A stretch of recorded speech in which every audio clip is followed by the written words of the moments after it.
Mic check, 1 2 1 2. Mic check, 1 2 1 2 1 2. How's everybody doing out there, man? Welcome to another episode of Crew Season on Wednesdays, man. We appreciate everybody for pulling up and kicking it with us. This is gonna be one of them ones y'all already know. First and foremost, before we get started, salute to Crusader Nation in the building. Deep as hell already. Salute to the Mars Animal. I see you. JC, what up?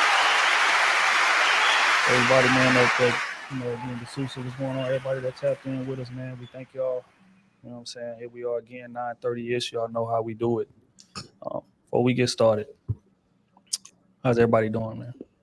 Doing good. Good, man. How you doing? I'm trying to get my sound together. I'm sorry. You all good? You all good? Yeah. I'm great. I am great, man. We're gonna I don't know what happened to Ronan. Ronan should be back in a minute. But again, make sure everybody tap that like button. If you hadn't tapped that like button, we're gonna get into some conversation today about some accountability. Laws of attraction. You know, the energy that you put out, the energy you get in, all the options available to you, your fault. What do these options look like? How do you adjust? What type of energy should you be putting out to change the options that are available to you? We're going to see if we can unpack all of this, man. There's a lot of people that, you know, are a bit curious about that. So hopefully we can shed some light on it, man. But before we do, as always, man, let me introduce these amazing panelists that we have up here. First and foremost, we got Miss Saida in the building with us. We got OT in the building with us. Security boss in the building with us. Taylor.com in the building with us. My dog Niger from Unspoken Atlanta has pulled up again and kicked it with us. Appreciate you, big dog. And balancing foes in the building. And last but not least, Roman is somewhere in the back with us. So together, we're gonna be up here in just a second. Housekeeping, man. All merchandise is available at crewseason.com. All hoodies, hats that you see. All paraphernalia. I don't even like saying paraphernalia, man. All items involved associated with Crew Season is available at crewseason.com. Appreciate everybody that didn't show love and purchased already. And if everybody asking about the hoodies, that is where you go get it. Live show is coming extremely soon. We had a meeting today where we was working out some kinks and planning it. We think we got the building, so the venues down to 3. We just got to make a decision on those. And once that happens, we are rolling full steam ahead. It will be in Houston, and we are leaning toward October, first week of October. So prepare yourselves, clear your schedules, things of that nature. We want to see everybody there showing up and showing out. We're going to also broadcast it live for the people who can't make it. So, you know, again, y'all going to have access to it, man. So we appreciate y'all. We're looking forward to that heavily. Am I missing something, bro? Or is that everything? I think so. Yeah, that's everything. Episode should be out soon. We just had to we parted late, and so we kind of just threw it on our editor. So he still got to edit, but that'll be available soon. Everybody been asking, boy. Yeah, we're gonna direct y'all to my dog Jason's Instagram. So no, but it is recorded, obviously. But you know, they got they doing their thing. But that was on us. We was recording at like midnight on Monday. You know what I'm saying? So it wasn't really a lot of turnaround time.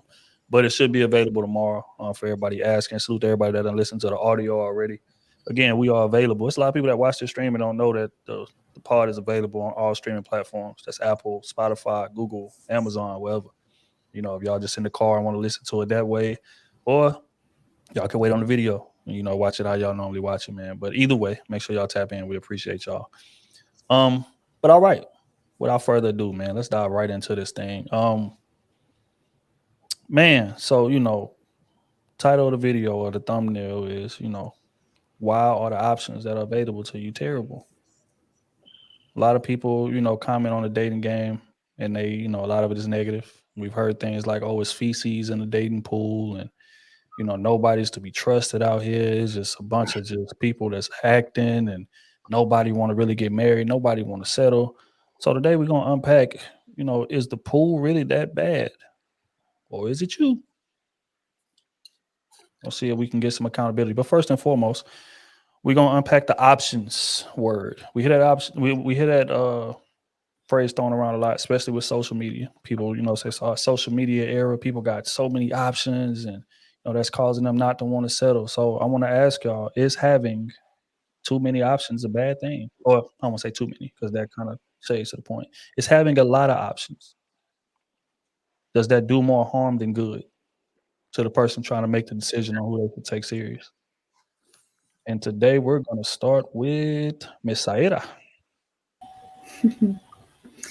I think it does harm because you're not concentrating on one person. Like you're always comparing one with another. So that's just doesn't allow you to, to see or learn about the other person. If you're doing it without involving sex and you're just getting to know the person, then you can talk to different people. But once you involve, sex, I think it's just not good. So I don't see the problem with you talking to other people, not romantically, you're just getting to know them. I don't see it's wrong. If you are intentional, to really get to know them, but you keep the romance out of, the door. But in my opinion, it could damage, it could harm you more than help you. Hmm. Oh, it's having a lot of options. A bad thing. Never, never, ever, ever. Because I guess I don't know. I've always took the approach differently. Like I always knew if I was talking to 2, 3, 4, it didn't matter. Like if I found one, I would drop all of them. So obviously, if I'm entertaining them, it's like something that I'm still trying to figure out. Now, you can have a few, then you meet one or one kind of expresses more interest because that's kind of what it is too. At the beginning, you just kind of trying to feel people out. That's how I've always, looked at it. And if somebody matched my effort, then it was up from there. Then everybody else getting put to the side or thrown away. So no, it's not too many. Yeah, thrown away. I don't need you no more. Because I got my one. But if I got, So can people throw you away? Because yeah, I they mean, can throw me you're away. garbage, Yes, but people, absolutely. Yes, ghosts. okay. I've been ghosted. I've been all that stuff. It's a part of the game. It's that's just like playing the sport. You'll get bumps and bruises. It just is life. So I always know that I may not be the one for everybody, and I just date like that. All right. It's SB. It's having a lot of options. A bad thing, in your opinion, and why? I would say yes, it could be just a distraction. And I just think that if I'm dating with you know, with an idea of coming out with a husband, I should know exactly what I'm looking for or what would be good for me. So I don't have to be distracted by so many different options because you get caught up in there and then you don't even know what you want. You lose who you really are. I think you would lose who you really are. You just then now just feeding that, what would you call that? Feed that desire. And when you start doing that, things go bad. So I would say too many options are not good for you. You should be more intentional. And if you know what you want, you wouldn't have to have so many options. I like it. I like it. Ronan, it's having a lot of options. A bad thing, in your opinion, and why? No, can't hear you, bro.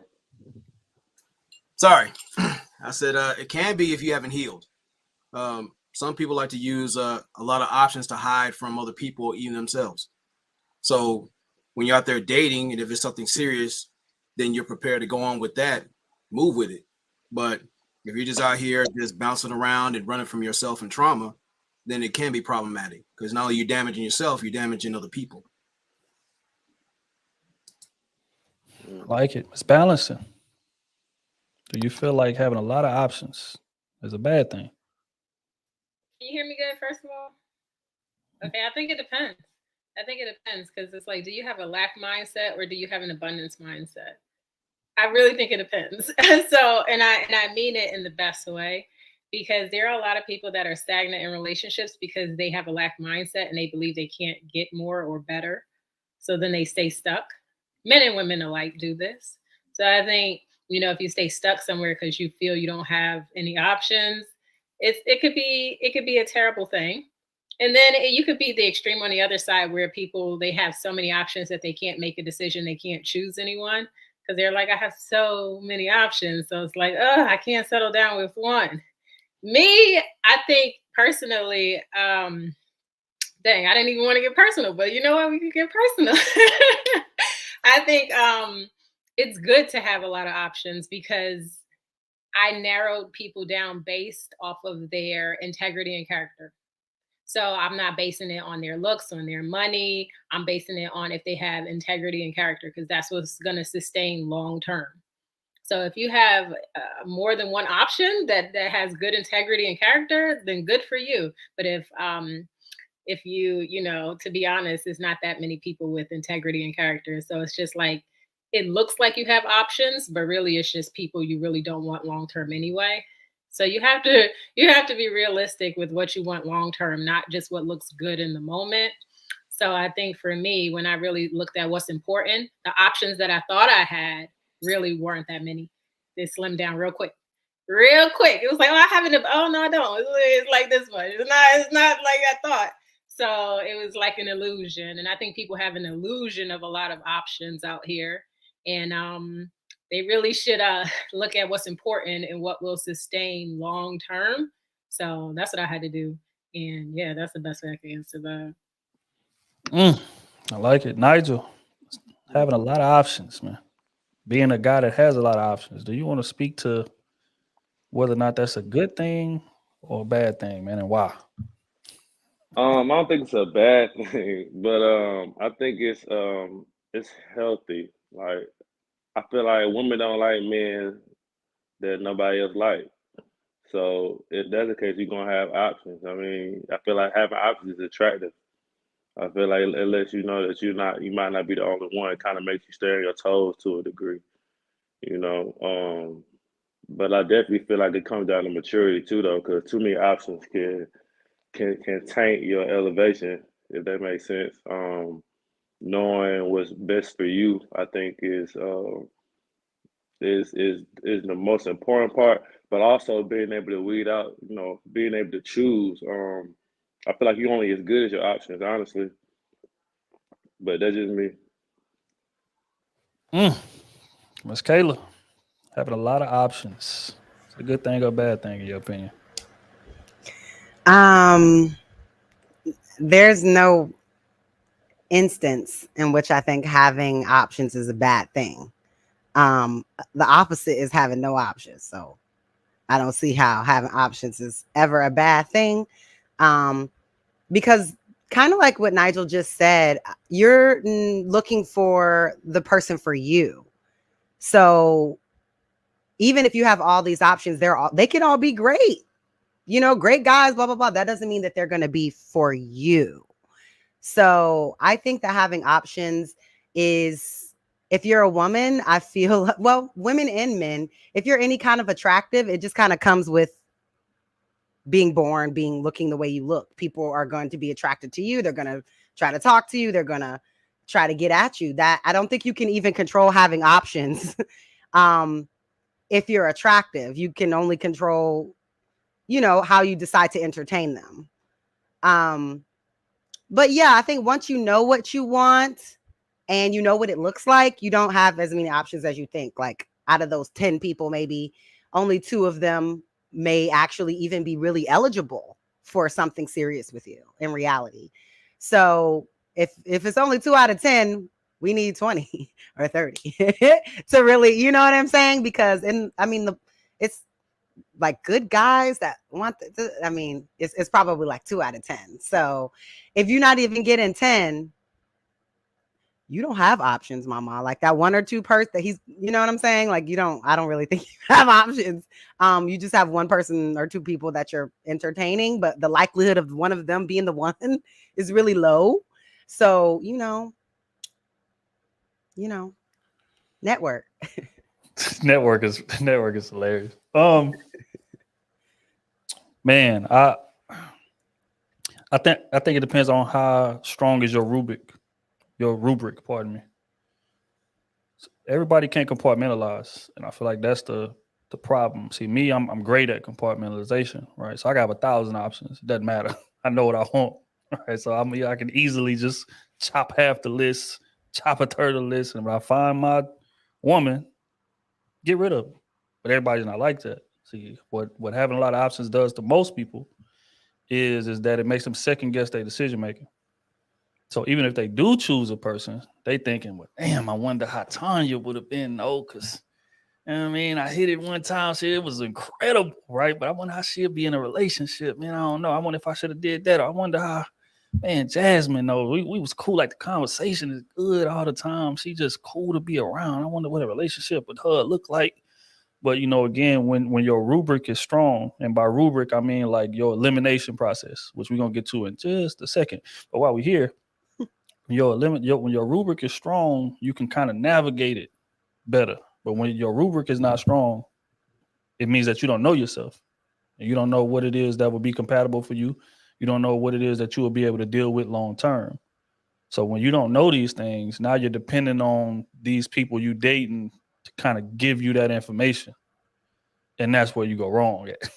Because then you'll find yourself in a situationship for 2-3 years with somebody that should have never made it past the first round of eliminations because you don't really know yourself. You see what I'm saying? So I say all that to say, it kind of depends on how strong your rubric is. If you're great at compartmentalization, then having a lot of options is it's a great thing, because then you're going to be sure that you're going to pick the best one, and you're going to be more confident in your decision on the back end.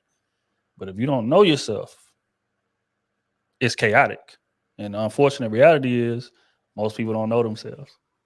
So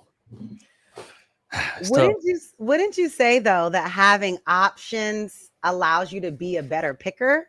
Because the more times that you like talk to different people, I mean, to me, over the years, because I'm green, I came from the suburbs, and I was like, really, when niggas would say shit. But the more you talk to a lot of different people, you're able to be like, he bullshitting. He ain't about nothing. You're able to pick up on it quicker because you've talked to a lot of different people and you see how you learn the game a little bit better. But if you don't have option, you're only talking to one person, then you're less likely to know unless you got a course or something. You know how these people on YouTube got courses and stuff. But yeah, you're less likely to kind of know the game. Like, are they lying? Are they telling the truth? Is this, what's happening? Like, but these days, one conversation, you bullshit. Wouldn't that be like, I'm sorry, wouldn't that be like a prospect, not an option? Because I look at it from like when I'm buying something, I have a lot of things that I can choose from, but those are prospects, not options. Options is when you narrow to everything and you have two options. I either can go this way or that way. So you all mentioned having a lot of options, but you all come to the final decision of narrowing. So you are wasting your time with people that most of them, you mentioned 20 people, and just to get two of them, that's a waste of time, energy. And when you know that not everybody's going to be a good option, they are prospects. How would you know that they're not going to be? Correct me if I'm wrong for using the word, but that's the way I'm looking at it. How would you know they're not a good option if you don't talk to them?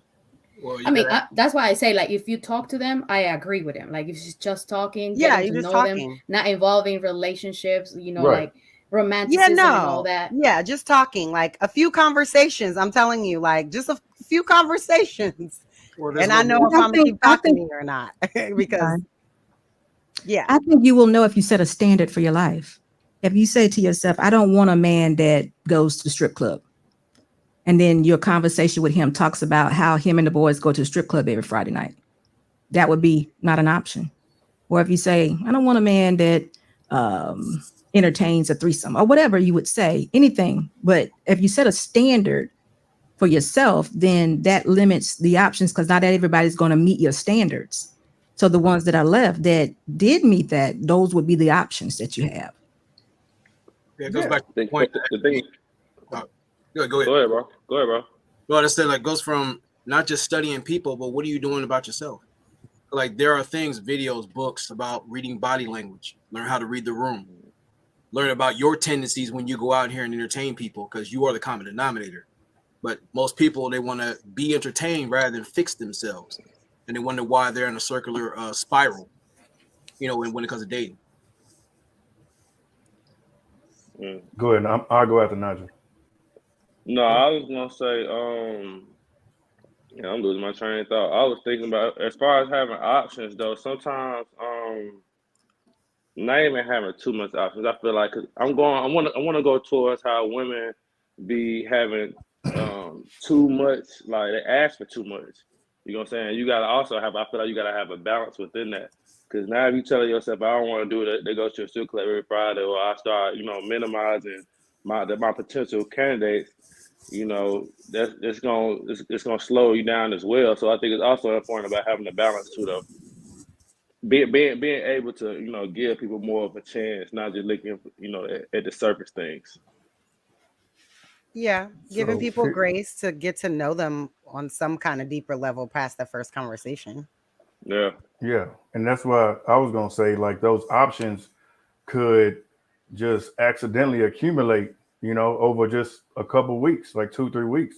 Let's say you go to the gym, you meet somebody at the gym, somebody having a birthday party that same weekend, you meet somebody that's cool.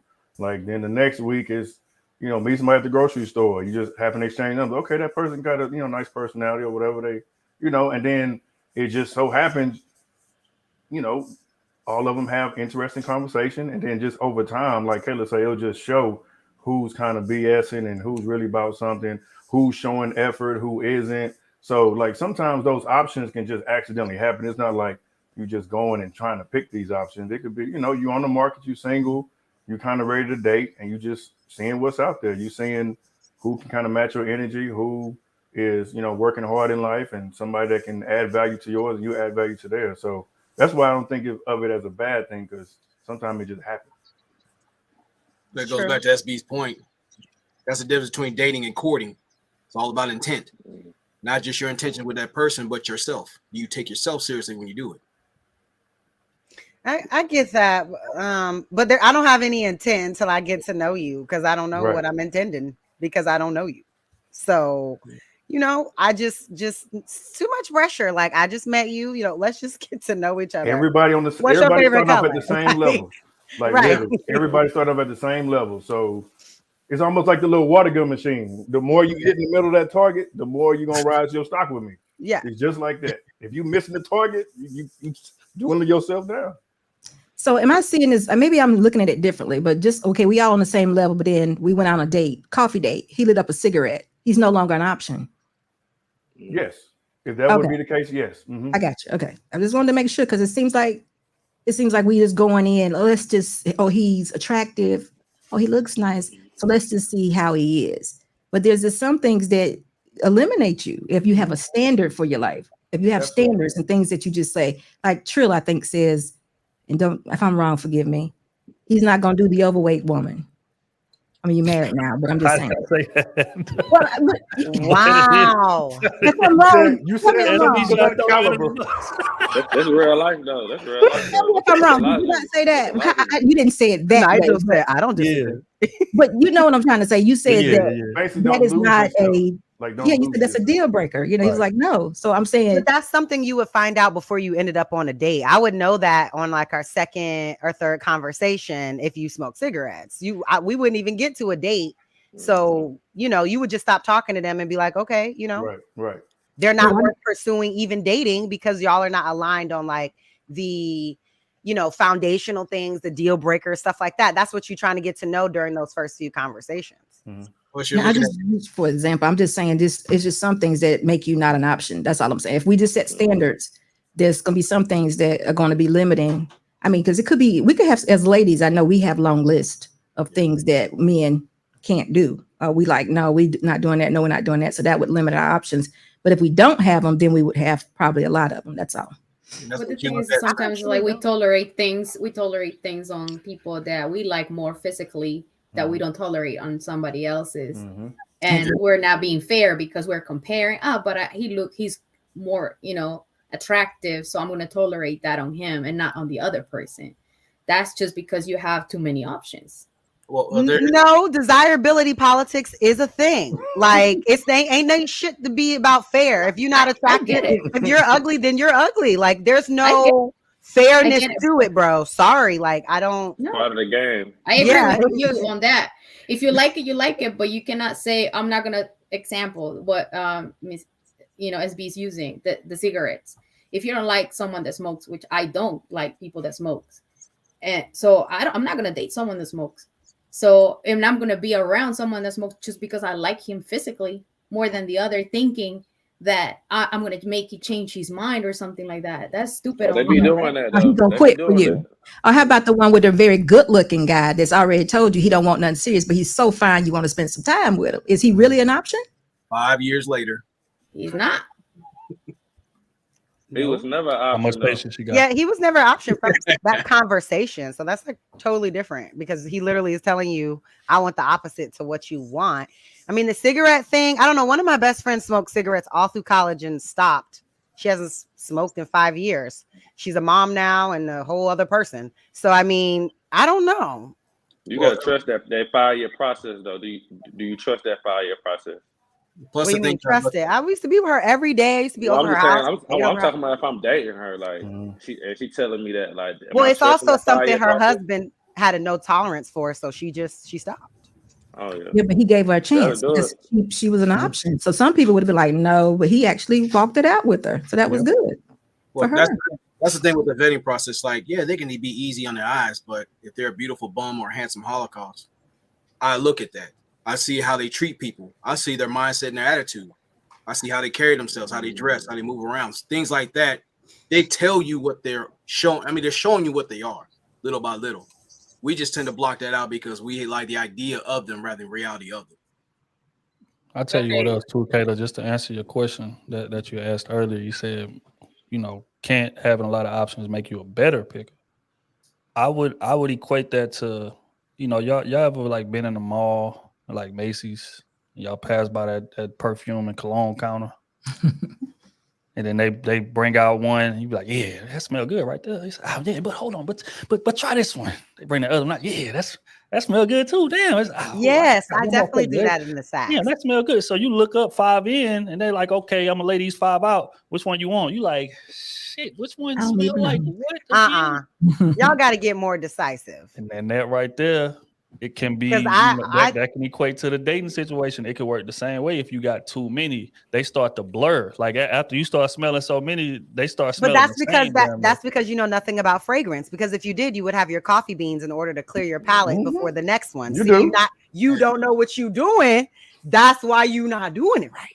And there's But a see, message. That's what he which said. goes back to my point, It also right? goes If down your to the rubric price ain't too. right, you Trial and shouldn't error. want those options. You Most made his people's point. rubric ain't right. That's what he said. Mm-hmm. And it comes down to the price at that point. Like Right. that was the best, but I nobody mean, OT is like, I'm taking whichever one's cheaper. Give me the cheapest one. Oh, gee, nobody cares about the price when it I smells ain't good. paying 300 today. You know, I pay that But it's 180. bond. I pay that And 180. you might do two for But it's 200. bond number 9, OT. But you gotta think about it too. It's like it may smell good in the bottle, but how's it work with your pheromones? Exactly. That's That's why you get the sample like bottle, that. you test it out, and then you come back and purchase the full 3.4. I was about to say, if you know about perfumes, you don't test it in your skin at the moment. All of them, you don't test it in the paper. Nope, you don't do that. So And it would help if you wash your ass. But that's another even if you have the coffee bean, you can't.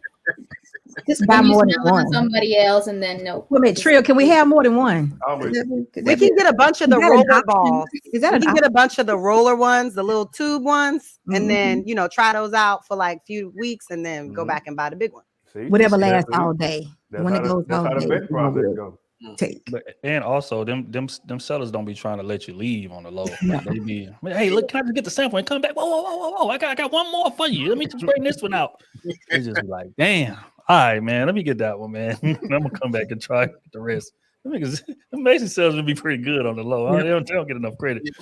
But all right, man. We're gonna pay some bills real quick, man, and then we're gonna get to the next one we got, man. This is from Jeffrey with the fireball. When it comes down to options, the answer lies in a mindset and intent with said options. Is it recreational dating or courtship with intent to marry? good question. I agree. Isaiah, the fireball. Can SB and Kayla drop the skin routine for the good folks in Crusader Nation? We're trying to get right for the summer. And y'all are I got operating at you. an exceptional level. I got you. Thank you. Appreciate it. Melanie, Appreciate you, Hey, Davinsky with the 2-bar. Respect to the panel. Great infotainment. Appreciate you, big dog. That's love. Jeffrey, again to the panel, how much of the intangibles or a person's character is actually looked at within said options, whilst also looking at the tangibles? That is a great question. Damn good question. Yeah. I would say, depending on it depends on. Damn, I hate saying depend. Come on, man. We gonna lean one side or the other. Come on. How much of the intangibles or a person character is actually looked at? Not a lot. Not a lot. Most people are infatuated with the physical. Mm. She's handsome. She pretty as hell. She got a fat ass. Man, the rest of it we can kind of get around to that. But I'm caught up on this right now, and I need to get the number. Even in the midst of the conversations, like you laughing at all the jokes, she ain't nowhere near funny for real. Let's keep it real. But you laughing at everything, like she damn Monique or something on stage, and until you get what you came to get, and then it's like,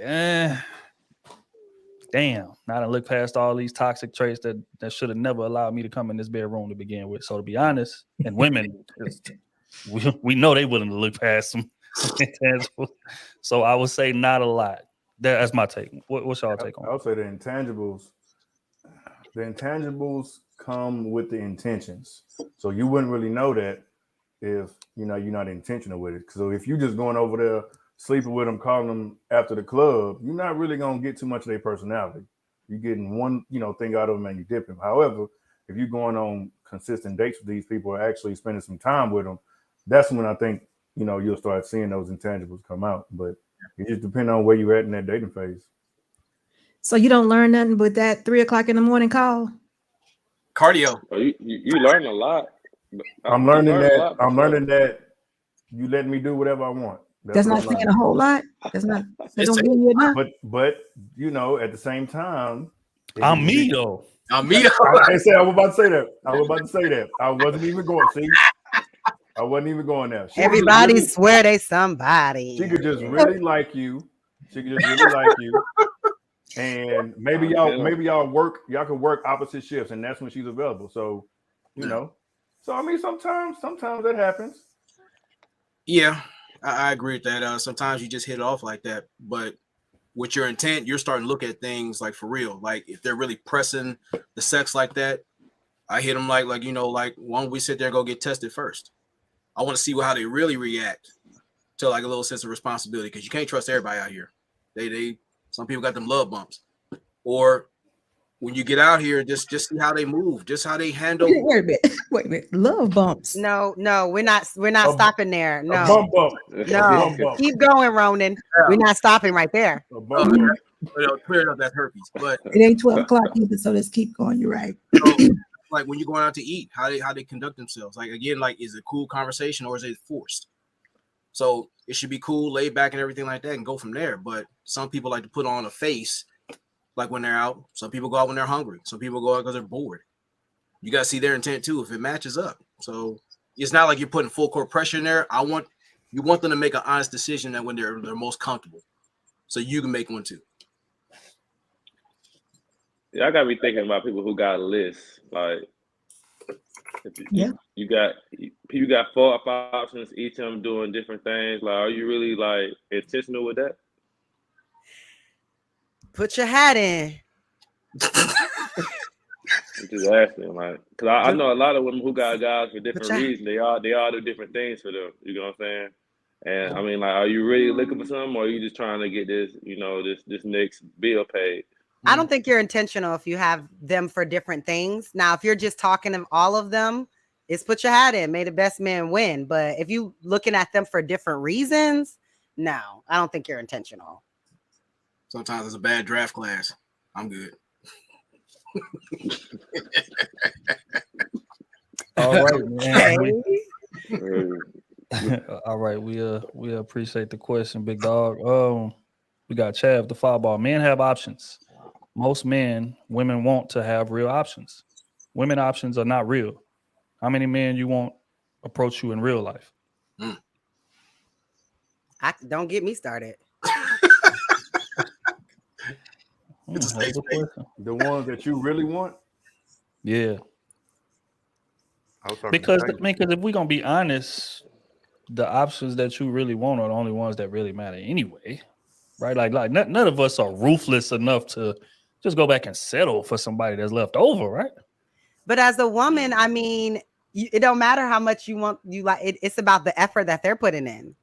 It don't matter how much you like them. It don't matter how great you think they are. If they're not putting in the effort that they need to show you they're serious, then you gotta unfortunately go like, damn, I liked him, but he ain't doing shit. So he gotta go. He gotta get off the list. He's not. Here's a question. Like in a situation like that, would you do something to try to provoke a little uptick in effort, or would you just chalk it to, oh, he bullshitting, I'm out? So I had this discussion with my friend and I decided, no, I'm not doing any of that anymore, right? No more games. I'm just going to have an honest conversation with you and say, these are the expectations of someone that I have that's romantically interested. And after that conversation, you either going to do it or you don't. I'm not no more trying to like do something to make you do something to make you do so. Like we just gonna have adult conversations. I'm intentional. This is my expectation of someone that's as a romantic interest.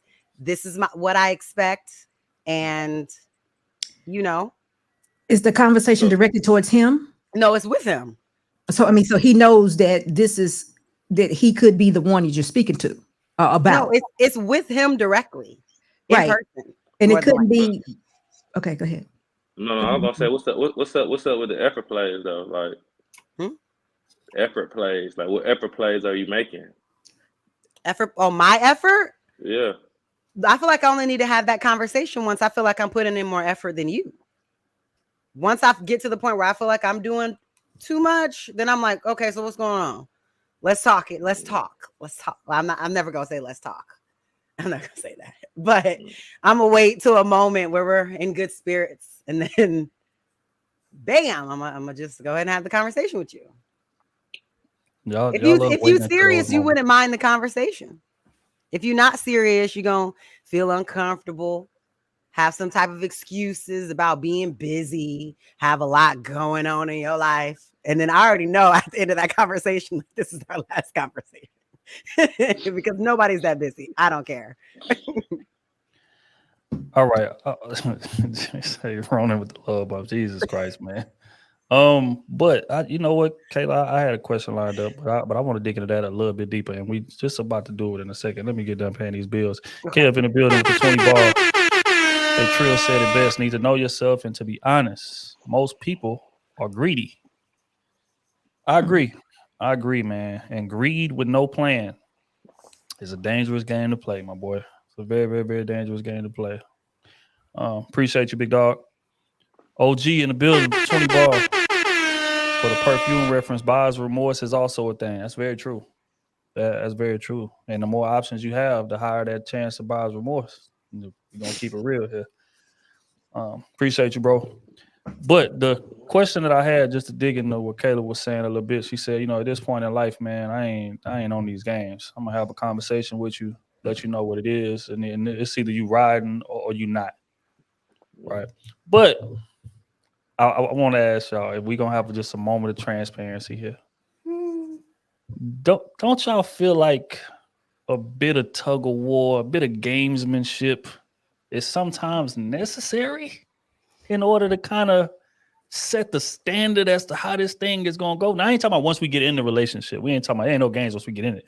But I'm talking about positioning at the very outset of the situation. Don't y'all feel like just a little bit of tug of war is necessary? A little bit of, leverage, a little bit of finesse is necessary before we get to the straightforwardness? I think the play-in is necessary. Yep. But what is that? Is it happen? What is that? What do you mean? What do you mean?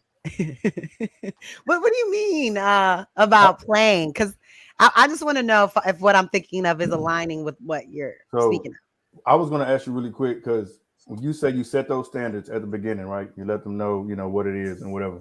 So have you ever been in a situation where you laid out the game plan and they kind of faked it a little bit and then showed you who they really were later on, after y'all had relations or whatever? Yeah, that's happened. I'll give you another example. Some dudes, right, don't have that just aura like right out of the gate. Some dudes are like a bit nervous. And he may be a great guy. He may be cool as hell, you know what I'm saying? But he just don't really know how to approach women.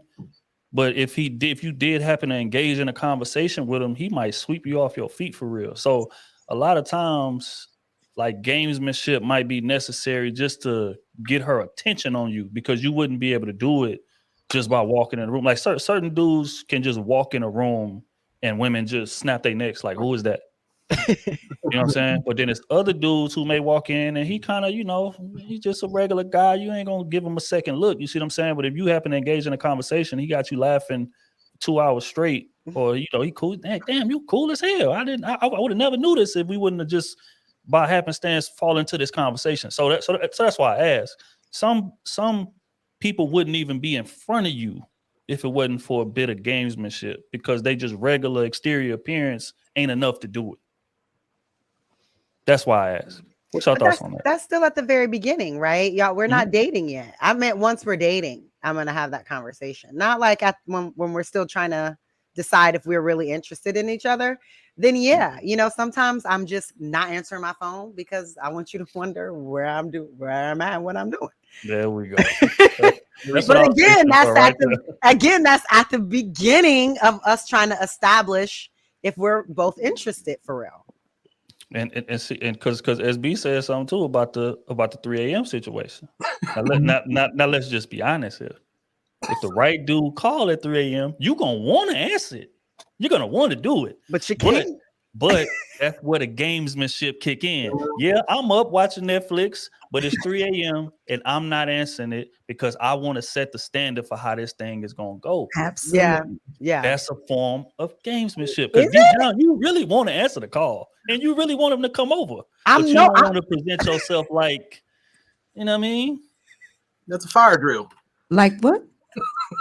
That's a fire drill. Okay. All right. Yeah. Mm-hmm. Okay. Yeah.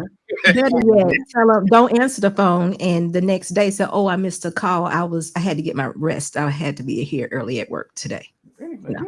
Be real professional with it. That's why. That's why I like. You nice. You are nice, SB. I don't be providing niggas with no explanations. But that lets them know that you didn't ignore him though. See, it was the middle of the night. What do you think I was doing? You said it the next day though. The next day you said, I see I missed your call. And that's it. I see I missed your call. You ain't gotta say nothing else. And that's it. If you really gotta like make it seem like you happy. You really like him though. You want him, I really like him. I don't want him just to be like, damn, she don't get on about me. I like him. I like how you want him to also respect your time. So that's why you also keep him informed that I usually put my phone on silence for the night. Liking these niggas for real. I don't know. I probably would switch it up and be like, so what? So you were thinking of me at 3 a.m. What were you thinking? Yeah. But I'm not giving him an explanation on why I didn't answer his call. If I were to like him, I would give him an explanation. And if we're gonna be real, if the dude like you, we gonna dig for the explanation. I'm not just gonna let you say, "Oh no, yeah, I was busy." But yeah, what you doing today? No, whoa. You were busy doing what? You might be with another guy. You're right. It's 3 a.m. At 3 a.m., 10 times out of 10, I'm asleep. But this I know it you was wasn't the middle asleep of the night. No. Because I was scrolling Instagram and it was a green dot by your name.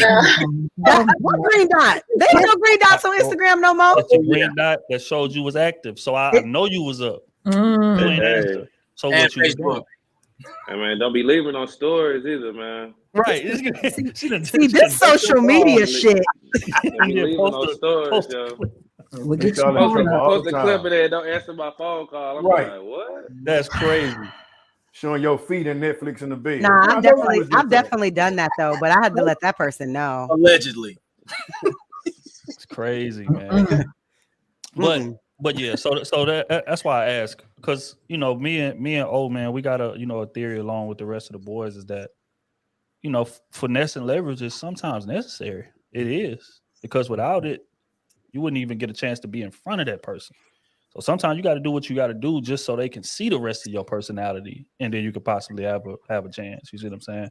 But once you get in the relationship, or once y'all like in a courting stage, like okay, we moving serious, Now all that shit, now all of the game shit over with. But sometimes you got to position yourself to even have a chance. That's all I'm saying. And you'll never respect what you didn't earn. That's facts. That's facts.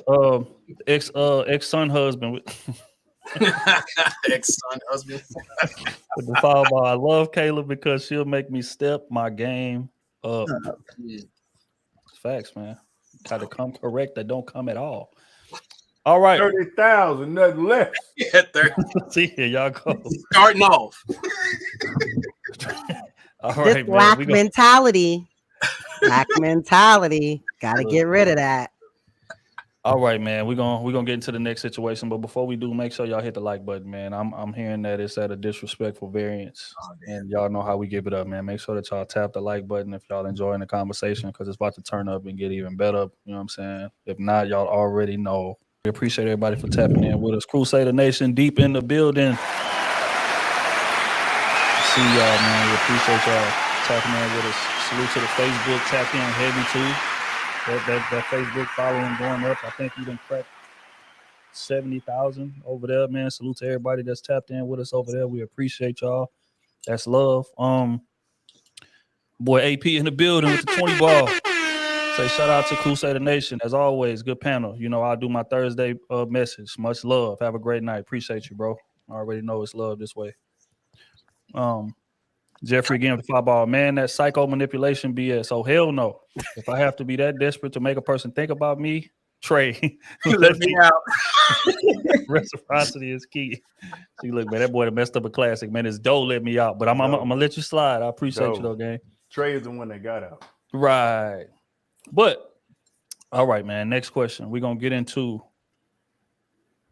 We spoke about narrowing down the options. So now I'm gonna present a scenario. Let's say that you was talking to 4, but you know, Okay. 2 of them done whittled their way away, or you done whittled your way down to 2. And these 2 fit most of your criteria. So what is the process as far as making a decision? And both of these people, you know, just to present a scenario, I'm trying to make it as even as I possibly can so I can get y'all thought process. Like what's happening? What type of tests are being distributed? I got 2 of them. They real close. Both of them handsome or gorgeous. Both of them, you know, got their own situations, money coming in. They stay solid, integrity, all of that. What type of tests are you giving these 2 people to narrow it down and see who's going to make the cut? Test. And okay, well, not test. What is your process? So we can put it on a more professional level. What is your process to see who's gonna make the final cut out of these 2? They both neck and neck. Can I answer? Yep.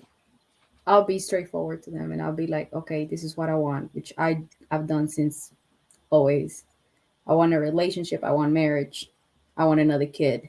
That's what I want. If both of them say cool.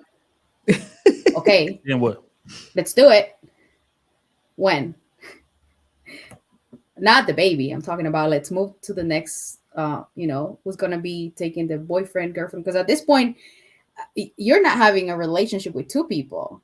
So you have to be girlfriend, boyfriend with the person. So you're starting a relationship, right? No. What I'm saying is we in the dating phase. It was you had 4 options that you was talking to, not sex, not none of that. You was talking to. You might have went on a date this week, another date next week or whatever, and you kind of willing your way down. 2 done eliminated themselves. You done went on a date and one done fired up a cigarette. We done got rid of him. You know what I'm saying? Or her. The other one, you know what I'm saying? She got to talking about past trauma, and you could tell she ain't really sorted that out quite yet. So let me get rid of her. Now we got 2 left, and they both meet most of your non-negotiable list. And just like you said, I want to get married. I want to have a baby. Both of them say cool. How do you make the decision? Like what? Like how do you differentiate who gonna make what? I got one question. Do they know about each other? Or would that just be up to me? They don't. Okay. I would go into their background. I want to know their criminal history and their credit report. I like that. I like those. Is very important. Very legit. Hey, I was going to say for females, I be looking for females who got health insurance. I'm keep it a buck. That's real.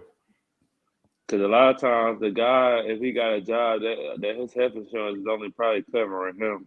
So if we're gonna have a family, I need to know if you're gonna be able to cover the family at least. Especially if I'm taking care of everything else, that's the least you could do. Wait, I'm going on your health insurance. You're not going on my health insurance because I don't plan to keep this job. But I would assume that you plan to keep yours. For sure. Right? Yours But might I'm be saying better. no, but What yours if might be yours better. better? if Depending I on have like You if got we better have, benefits. I plan to have kids close together, so there could be a time you Hey, what? my insurance, my insurance coming out $400 every 2 weeks. Yours is $250 for the same thing. So we going with yours. you gotta do everything in your power to keep it. So you might have to keep that job for a little minute. Yeah. I didn't You say got get rid of it immediately. I'm just saying eventually there's the likelihood I won't have it. Oh, well. But going back to what I was saying though, the options though, like them little small little details right there, they Okay. matter though. Especially when you're being serious with somebody, you looking at stuff like that. Cause You seeing how yeah, I feel like responsible the person is? Is that what you're saying? How responsible she is? Okay. Okay. SB Nigel. I like those. Anybody else want to jump in and get a process of elimination? Process for Getting to know their elimination? family. Getting to know their family is important too.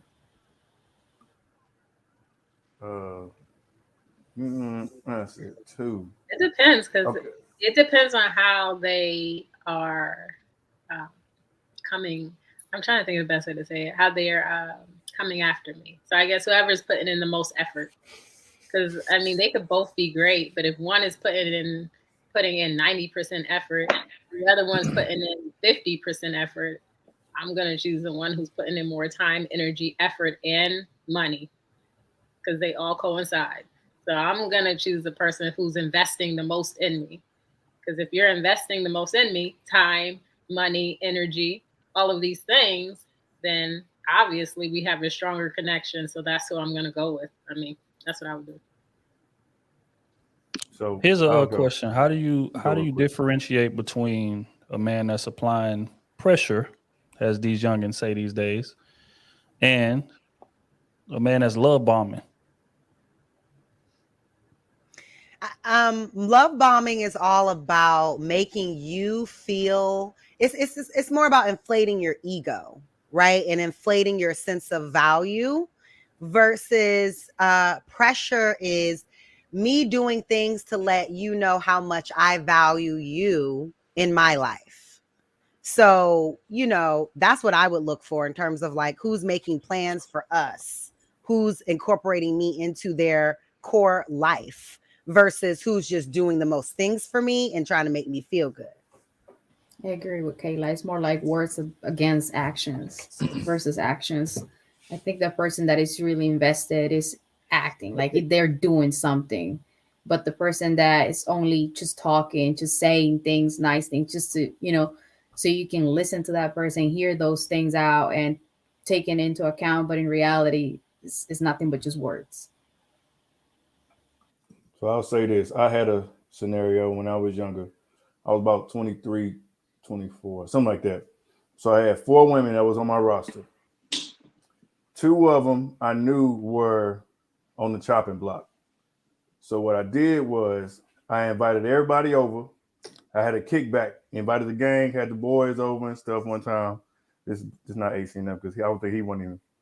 I don't know if he was out there yet, but no. But anyway, had all my guys over, had a little kickback.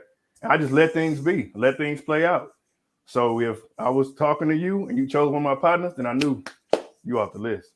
So ended up one was kind of, on me like the whole night. She was asking if I needed stuff at my own place. You know what I'm saying? Like she being hospitable, she having people laugh, and she engaging everybody while some people, might be on their phone, or some people in somebody else's face. So that's how I decided that night, who I was gonna be with.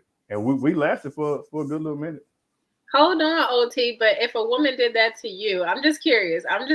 Would you like that? Because there was this movie by Spike Lee. I think it was called She's Gotta Have It. You guys remember that movie? And she brought them all to dinner. Like I think it was 4. And she brought them all to her Thanksgiving dinner. And they were like competing with each other. It was a mess. So I want to know, like, if a woman did that to you, like, how would you feel? I mean, I can't give my answer because no, but I'm playing. Mhm. Yeah, it's kind of, I want to say it's happened to me before. But I left with a prize, so I wasn't tripping like. But it was a girl. It was a similar situation, and it was around the time I did this. But she had a little kickback, had her friends or whatever. But we didn't know this until like years down the line, because just so happened a couple of guys that was at the same party. We was all just talking about whoop de whoop, just reminiscing. We was like, damn, you was at the party too?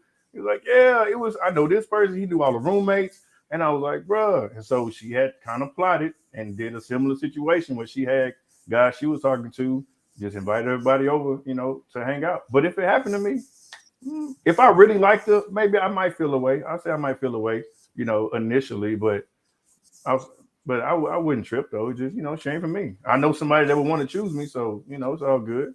I'm gonna take some L's here and there. That's how you go about it. Because I'm assuming you ain't telling them the four guys or the four girls that you're bringing over there. You know what I'm saying? Like if I'm knowing that there's three other guys over here that's trying to talk to you. Oh yeah, I'm not going. Versus, I'm not going. Right. I already eliminated myself. You got three. There you go. I'm just somebody that you invited, and it just happened to be four guys over there that you're talking to, and you trying to weed out which one like me the most. You know what I'm saying? And that's even shaky too though, because like he just said, guys, all four of us be over there be talking like shit. All four of us done hit. Like we'll be having them conversations. You might not even be around, but we might be outside smoking or just talking, whatever. Like just in general, and you just pop up. Oh yeah, I used to smash such and such. Oh, you did? Shit, I did too. Now the third person probably quiet because he probably, you know what I'm saying? he don't want to say nothing like. But you like that shit dangerous though. Damn. So fellas, y'all saying that hypothetically speaking, you messing with a woman. She say, hey, I'm moving this I'm the weekend. I'm moving prize. on Saturday. You know what I'm saying? Which I would really, really appreciate it if you could come help me move. I would be so thankful. And then you pull up, you know what I'm saying? Because again, this is a woman you like. Y'all been going on dates, things of that nature, getting a bit close. You pull up and see three other young gentlemen there. That's not family. So are y'all saying Are we on the first floor or the third floor? The more the merrier. The more the merrier, and the faster this move will go. Have I touched it yet? Nah. Fourth floor, no elevator. Have I touched what? it Damn. They got. Are you going? Like, that's why she how's moved. Gonna go? Is y'all gonna compete to see who gonna bring that couch down 4 flights? Or who bringing the most furniture? Hey, I'm only competing with traffic. I'm out. Because that right there be like, that's another test that I be seeing women try to conduct on a low. You know, so they be trying to call you over there to help her move. You show up, it's three other dudes. You pull her to the side. Hey, is that your cousin? No, that's just my friend. That's my friend from. Yeah, come on. Now you and bro taking a dining table down 3 flights of steps. Gonna find out she talking to him. Saying she talking your shit out the street. So those are just some of the tests that be happening. Did everybody get a test? Or you feel away when niggas start getting too comfortable. You about to head out. He get a little too comfortable. Yeah. He taking his shoes off. Wait a minute. Getting ready to eat you gotta hit him. You gotta hit him with the. So what you about to do? Nah. He in the background with the question face too. Hell nah. Fellas, if you show up and there's 3 other dudes there that ain't family, get in your car immediately and get back on the highway, man. I promise you, I've never heard of this test ever in my life. There's in no circumstance where I want to get the people that I'm dating together under any. I don't understand where this is. I guess this is a Houston thing. I don't know. I really don't know about that test. It's all over. But for me, like narrowing it down, I'm gonna go with balancing codes. It's really about who's putting in the most effort, time, money, energy, and making plans for a future. I think it's also about who has the best relationship with their mother, because I think that's going to have a lot to do with our relationship. So, And I really want to be close with my mother-in-law, as I want her around a lot. So that's important to me. Yeah. Kayla, I learned some men though, they're married to their mothers already. In my That's why- experience, they have those men that are too close with their mothers. That's Like, why their you need to mother know. still cleans their house, cooks their meals, and does everything for them. So, you know, that could be tricky too. Like, how But close that's are why you need to know what You the do. situation is. Mhm. Go out with them, hang out with them, take her out, like take her to the farmer's market or something. Let's go get some fruit. I don't know, but whoever has the best situation with their mom is more than likely going to be a more successful relationship. So definitely So find that. true. As far as the testing part, I just definitely I'm meeting the family. I want to see what's going on. I want to know not just where you came from and expect to be vetted by them. I want to know what level of dysfunction I'm going to be dealing with. Then when it comes to talking to them, like personally, it's like, what are you passionate about the most? What drives you the most? Show it to me. I want to see how in depth they go into it, and like something I can build on with that. And it's like, or ask them real intimate questions about their trajectory, aside from the FICO score, the criminal report, STD results, things of that nature. Yeah, those are things I test. Oh, and plus when we go out, how they treat people. Because if they sit there treat people, like I said, like in the service industry, or just like treat them like less than, that's going to turn me the hell off. I'm like, nah, I see what you do. So I move from there accordingly. Am I shallow if I'm turned off by you not knowing how to pronounce things on the menu? Mignon. Mignon. The waiter come over and you order a salmon. You order a salmon. Well done. Are you judging somebody because they got to read the menu with their finger? That's funny, Krew. I'm just Filet saying. mignon. I don't know. I just get so turned off when and then the pinto grease you. I just can't. Spaghetti. I mean, but those are other languages, so I think it's valid. Like, what if you go to a menu, a Korean menu, and you don't know how to pronounce that, and that person is judging you, and they know that, so it's the same thing. No, I get that. I'm just, If she likes you, she helps you. Same thing with a guy. exactly. That's why you ask him, what are you thinking of ordering? Let him tell you. So then if he doesn't say it right, you can correct him. So when he tells her, he can say it right. You know what? I'm gonna be honest, Kayla. I ain't judging you for that. I ain't judging you for that at all. I mean, not that you, because again, like when you a man that's like getting to some means and things of that nature, I gotta have you on my arm amongst some like I ain't saying high value, but some people that make a lot of money and that live a certain lifestyle. And you can't be in there looking at that menu talking about, yeah, can I get a 6-ounce filet mignon?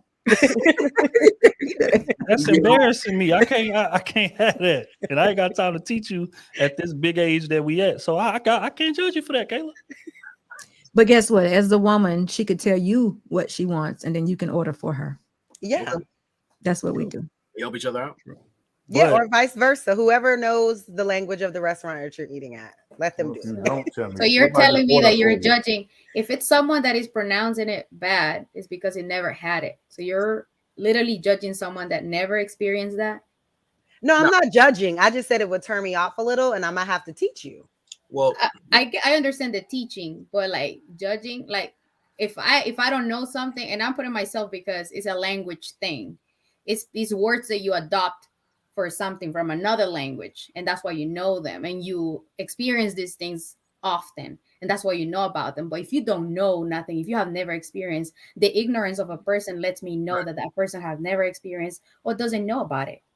So And how am I going to judge them for that? That's true. But That's there your are some context. things that are common knowledge that you would learn if you do things like read books, articles. If you read, you actually consistently add words to your vocabulary. So I think it's Context. Yeah, I could be to a Korean restaurant and not pronounce a word. Well, I mean, that's a Same. little different. That's a It's different. Korean. Go ahead, It's the Rona. Go same. ahead, Rona. It's the same thing. We're talking filet like, mignon. I mean, come on. still, but you gotta look at you gotta exercise a level of empathy too. Because some people, when you're dating them, I can't believe y'all have this. you're something different.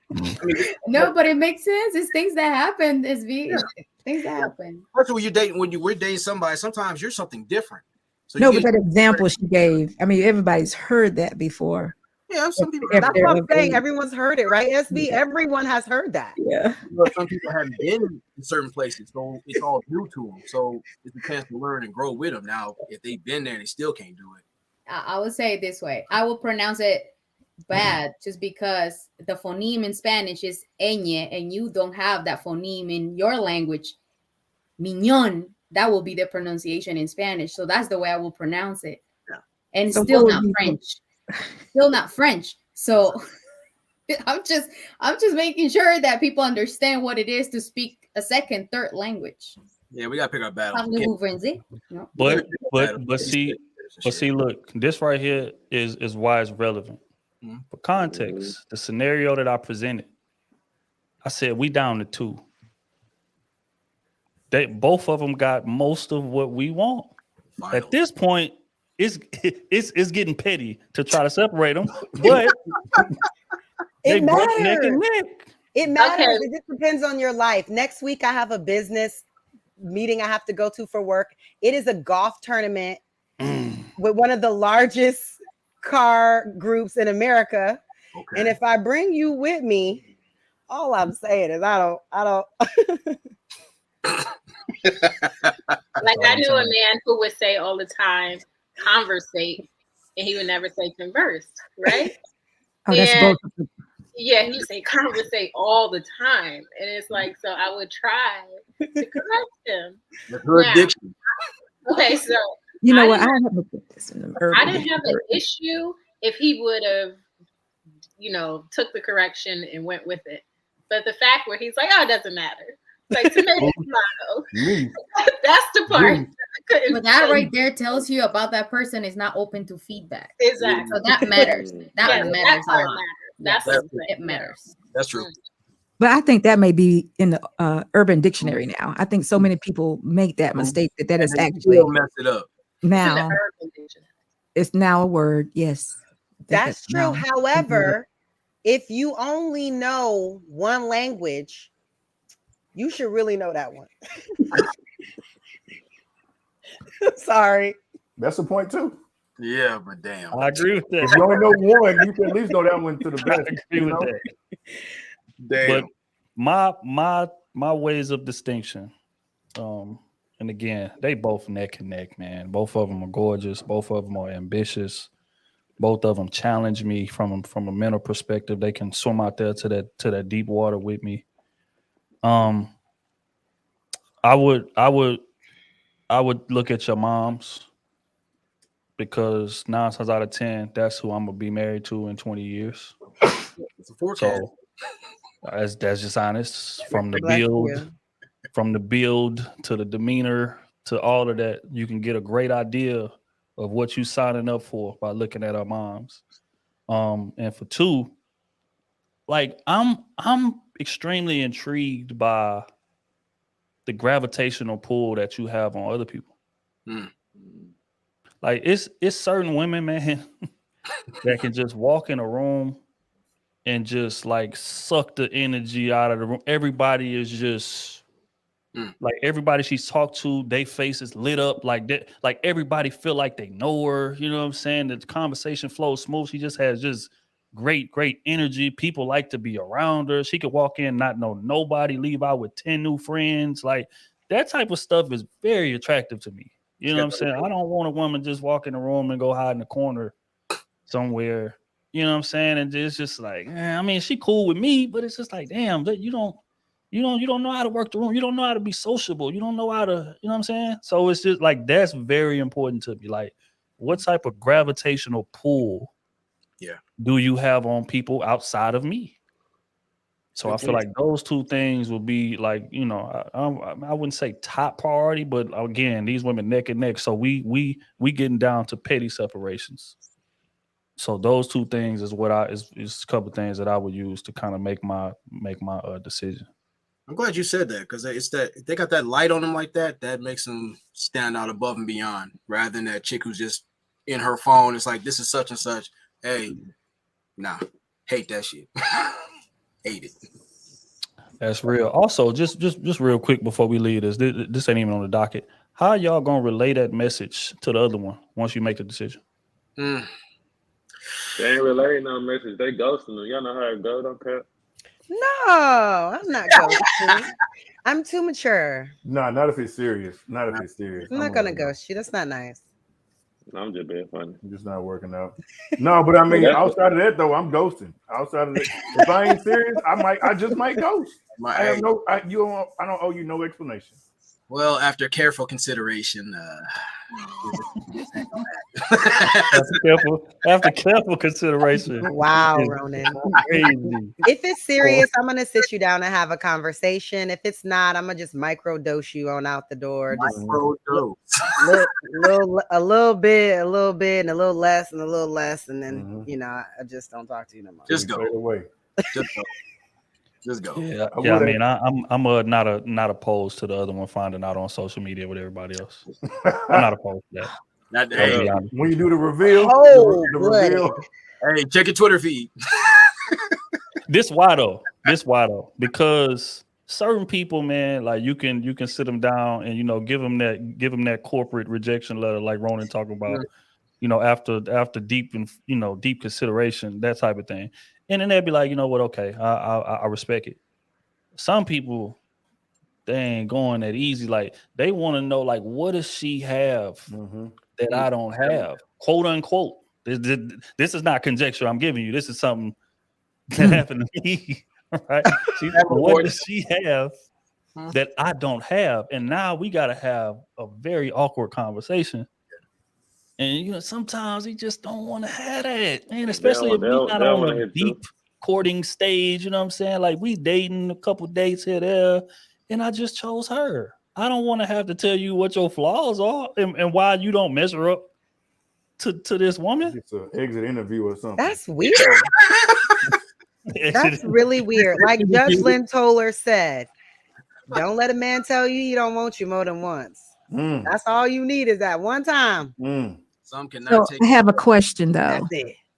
So once you let her know that you're gonna move on to the next one or the other person, are you not having those 3 o'clock calls, 3 a.m. calls anymore? We're done with that. Don't do it. Done. He getting in a relationship now. Yeah, we done.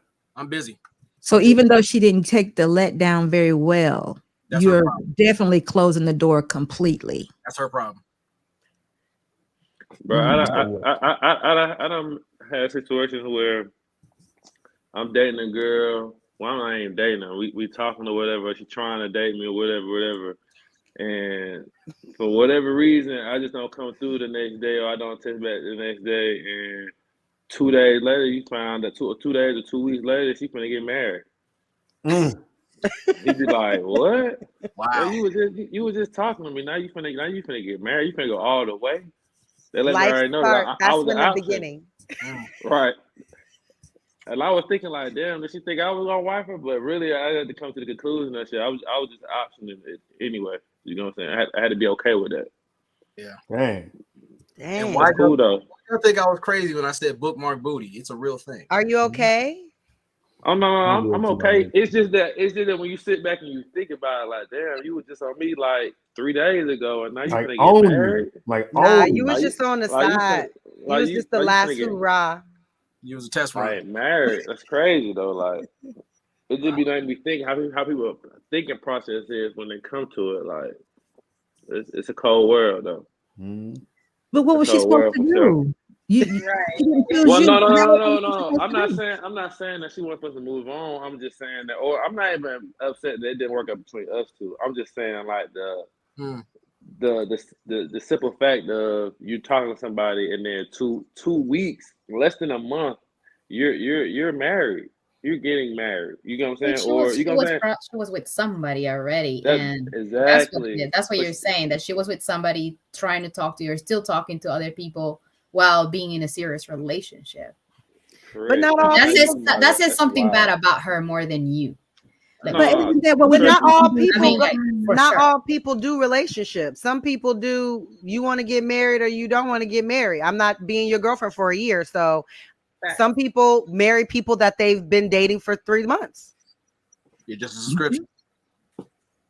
But that what made me think that she was expecting me to marry her in 3 months. Like, and they wasn't even I wasn't even thinking Maybe about she that. Like, I maybe she might, was, but she realized you wasn't. So when you stopped, I'm when out. you missed the day of texting her, she Yeah. took your ass off the list.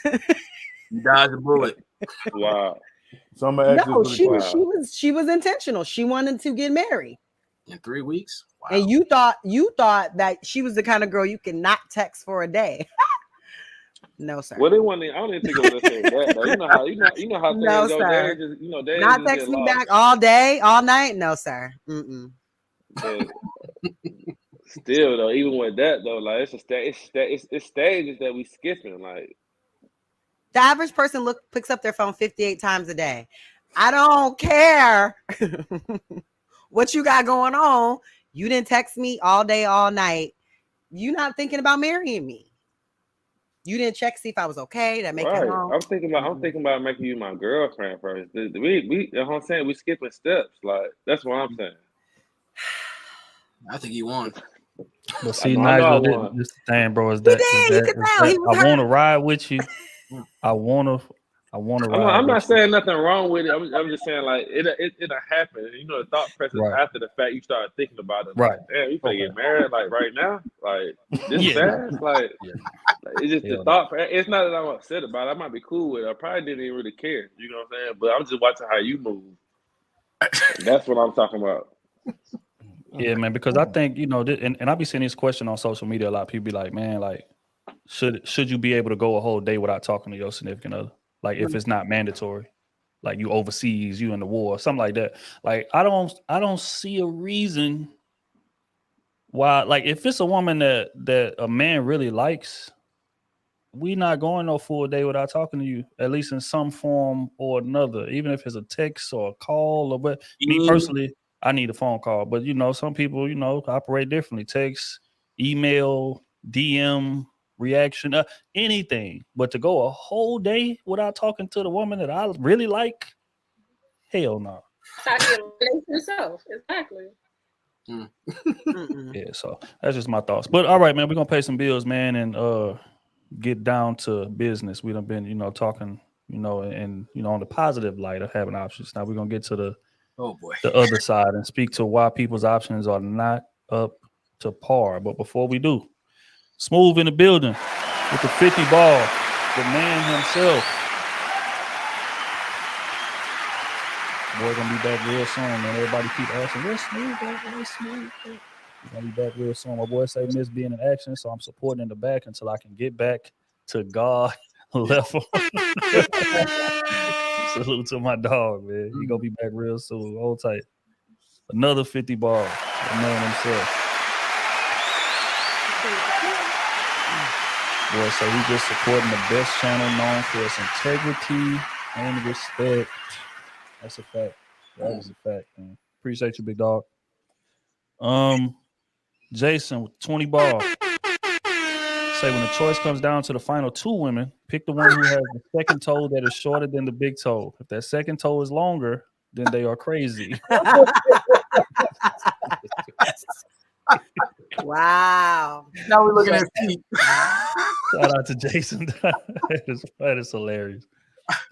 Big Mel in the building with 20 ball.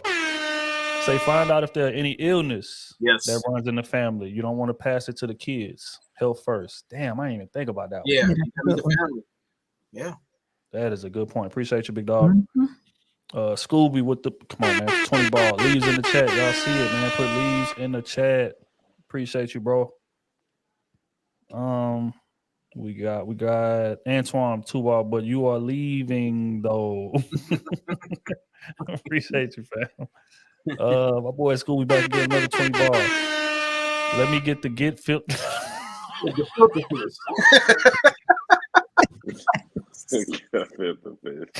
Hey man, I done heard these words at the restaurant. That's what's so funny, dog. Hey, please, man, sharpen up on y'all pronunciation at these restaurants. Jesus Christ, man. Appreciate you, School. On the side of Spoogatti. That is crazy, man. Y'all covers with the 20 ball. Says, do you keep your word, big or small? Follow through determines your integrity. Is what you say out loud as important to the moment as it is to you personally? Wonderful podcast. Keep up the great work. I appreciate it. That's love, man. Thank you so much.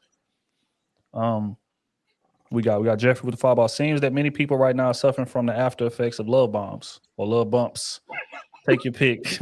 Man, go. FBI. Appreciate you, fam. Mike with the fireball. To choose from the same two good women, I'm putting myself under the worst conditions to see who's going to cut me slack or grace. Interesting. Damn. So you basically saying he gonna wait until you run into some serious adversity and then see how they both respond.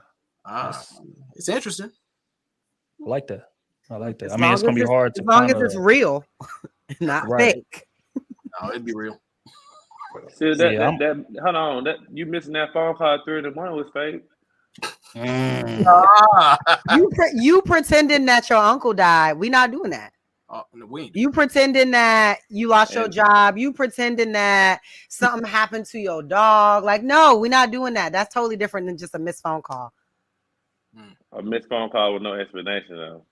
Ooh. I'm just saying though. I'm just messing with you. Man, we spinning the block.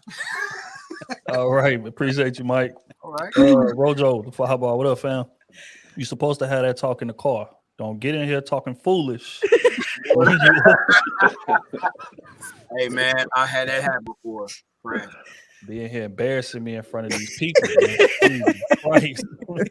Miss Parker with the fireball. Y'all both please get tested for sickle cell trait if you were born after 1976. Yes, sir. That's true too. There we go. All right. Again, man, tap the like button if you ain't got a chance to do it yet, man. We appreciate everybody for pulling up and kicking it with us tonight, man. Let's get into something interesting. Again, a lot of people complain about the options they have, but oftentimes it can be attributed to the person you are. There's a theory called the law of attraction. Is everybody familiar with it? Yes, sir. All right. For those that aren't familiar, let me read just a brief summary. The law of attraction is a philosophy suggesting that positive thoughts bring positive results into a person's life, while negative thoughts bring negative outcomes. It is based on the belief that thoughts are a form of energy, and that positive energy attracts success in all areas of life, including health, finances, and relationships. Yes. So to break that down a bit further, or to simplify it, the energy that you put out is typically the energy that you get in return. Mhm. You attract what you are. So, for example, if you are broken, you tend to attract broken people. If you are, healthy and whole and you're working on yourself and progressing and things of that nature, you tend to attract those type of people. That's essentially what the law is saying. But we've had some people who, express some kind, different thoughts regarding it. They're saying that they feel like for the majority of the time that's true. But there are also great actors who can come in and portray something very well, sell a dream, and that, that can kind of thwart that logic. So I want to get y'all take. Like, do y'all believe in the law of attraction? And why? Why not? And we can start with SB. I definitely believe it. I think anything living has energy, and what you put out is what you get. I definitely believe that. But I don't know about that faking thing. I don't know. I don't think you can truly fake it. I think that's a part of energy that what I'm dealing with is like your heart and your soul. Your soul and heart knows when something is not right, especially within relationships. If you're getting close with someone, you know it. You know when something's not right. May not be able to say exactly what it is, but you know. I like it. Oh, do you believe in the law of attraction? Why not? Yes, I would say yes. For the most part, yeah. With me, like I'll just say, like when I was out living, living my best life, that's the type of people I was attracting. I wasn't attracting nobody that was looking for no serious relationship. They was on the same type of time I was on. But when I decided to be more serious, and that's when, people started filtering out, and, more people that I was looking for was serious. But yeah, I think absolutely. Law of attraction is very real for the most part. Of course, there are outliers, but yeah, for the most part, yeah, I agree. All right, Miss Kayla, the law of attraction. Does it have validity to it or not? For sure. I think vibrationally, definitely. Overall, I do think that sometimes there are people that are predatory, and that is not necessarily the law of attraction. But sometimes men can tell if like you're lonely or desperate or whatever. Even if you're a good person, they may be predatory in that regard. But I think in terms of people being like good people, bad people, high energy or high vibrations, low vibrations, they just tend to attract each other. Misery loves company, trauma bonding, things of that nature. So I definitely agree with that. I agree with law of attraction. All right. Nigel, law of attraction. Do you agree with it? Why not? No, I definitely believe in it. I think like you were saying earlier, like what you're going through, like if you're in a stage where you're not in places that you should be mentally, you can't be, mad at that. If I'm in the club, can't be mad if I'm finding ain't shit, women, and if I'm in the club, like it's just part of it. Like, what are you doing to try to better yourself? I feel like if you can grasp that, then everything around that is going to attract in a positive light. Um, but I feel like it's a maturity thing because a lot of times growing up, we can't really control our environment. You know what I'm saying? It gets to a certain point where we can't really have full control over, what's around me, who around me, what am I doing? You know what I'm saying? So I think that kind of goes down to it, and also trial and error too. You bump your head the first couple times, and the next couple times you kind of realize like, yeah, that person ain't for me, so I can't really hang around that. Or like OT said, like if I'm in my whole phase. I'm gonna be outside every day. So I'm just gonna be, random people. That's what I'm gonna be attracted. But if I'm really trying to be around people that's other couples that's married, you know what I'm saying? That might change my perspective on who I'm around and who am I trying to talk to and what I'm looking for long term. So I think that's basically what it comes down to. I agree with that. Balance, the law of attraction. What are your thoughts on it? I definitely believe in the law of attraction. I believe in a lot of universal laws, basically all the universal laws. But I will say, I hear a lot of women say a lot of times, I don't know why I'm attracting like a man that cheats on me, and I would never cheat on a man. It's not that you would do the same exact act to a person, but if you don't have self love, high self esteem, a sense of self worth, then you're attracting men who see you in the same light. They don't see you with high self esteem. They don't see your value, your sense of worth. So they're going to treat you accordingly. And people could only treat you how you allow them to. So that's what we're finding with a lot of women, people in general, but right now I'm speaking about women specifically, because women have all these issues with men saying that men lie, they cheat, they do all these things, but they need your permission to do it to you. They need your consent. Like if you're sitting there and allowing it, they will do it. And that's something that you have to work out within yourself because it's not his fault. It's your fault if you stay. If you stay and you accept this behavior over and over and over, that's an issue within yourself. You don't love yourself. You lack that self-worth. So you really should develop that self-love and self-worth and work on yourself, get therapy, whatever you need to do before you get into these relationships, because attractive women will attract all types of men, honestly. But it's about who you let stay around in your energy around you. That's what's important. So work on yourself first, and then you'll get the better results that you desire, is what I would tell women. Like that. Like that a lot. Rona, laws of attraction. Law of attraction. What are your thoughts on it, bro? I definitely believe in it. And I always ask other people questions. I ask myself, who would you be without outside your negative narrative? If you don't respect yourself, you can't say you love yourself. Can't do the same thing other people. So I definitely believe in it. I believe words are powerful. If you think you're never gonna lose weight, don't be surprised when it don't happen. And plus, it's not just with me, working out 5 times, 6 times a week and doing a different path. I look at your diet. What are you consuming? We're talking about audio, visual, people you're around. Sometimes you meet those people in your past that'll test you. Either you're mature or you're still stuck on stupid. So when it comes to it, that law of attraction, it will come back and test you to see if you're graduated or you're just a remedial individual making excuses. Well said. Saida, the law of attraction. What are your thoughts on it? I think we are energy, but what I've noticed lately is that everybody's like, I'm positive, I'm attracting that's something that I have noticed as well. And just because you think that you're positive doesn't mean that you are. Because that's also something that you have to be very careful and mindful about it. Because yes, we are energy, but just because you say, you repeat yourself, I'm positive, and you don't do nothing positive, that doesn't mean that you're being positive or that you will have good energy. So that's something that I needed just to clarify, because I think people are saying or using this just, they're being spirituals, right? And that's not what it is. That the way I see it. It's like you have to do, just because I'm going to combine two answers, which I really like. Balancing, you mentioned some really good things. And running, you also actions align with words. I am positive, but I do positive things. I eat healthy. Whatever information I allow in my life, the people I surround it with, are positive people. It's not, I'm just saying I am positive.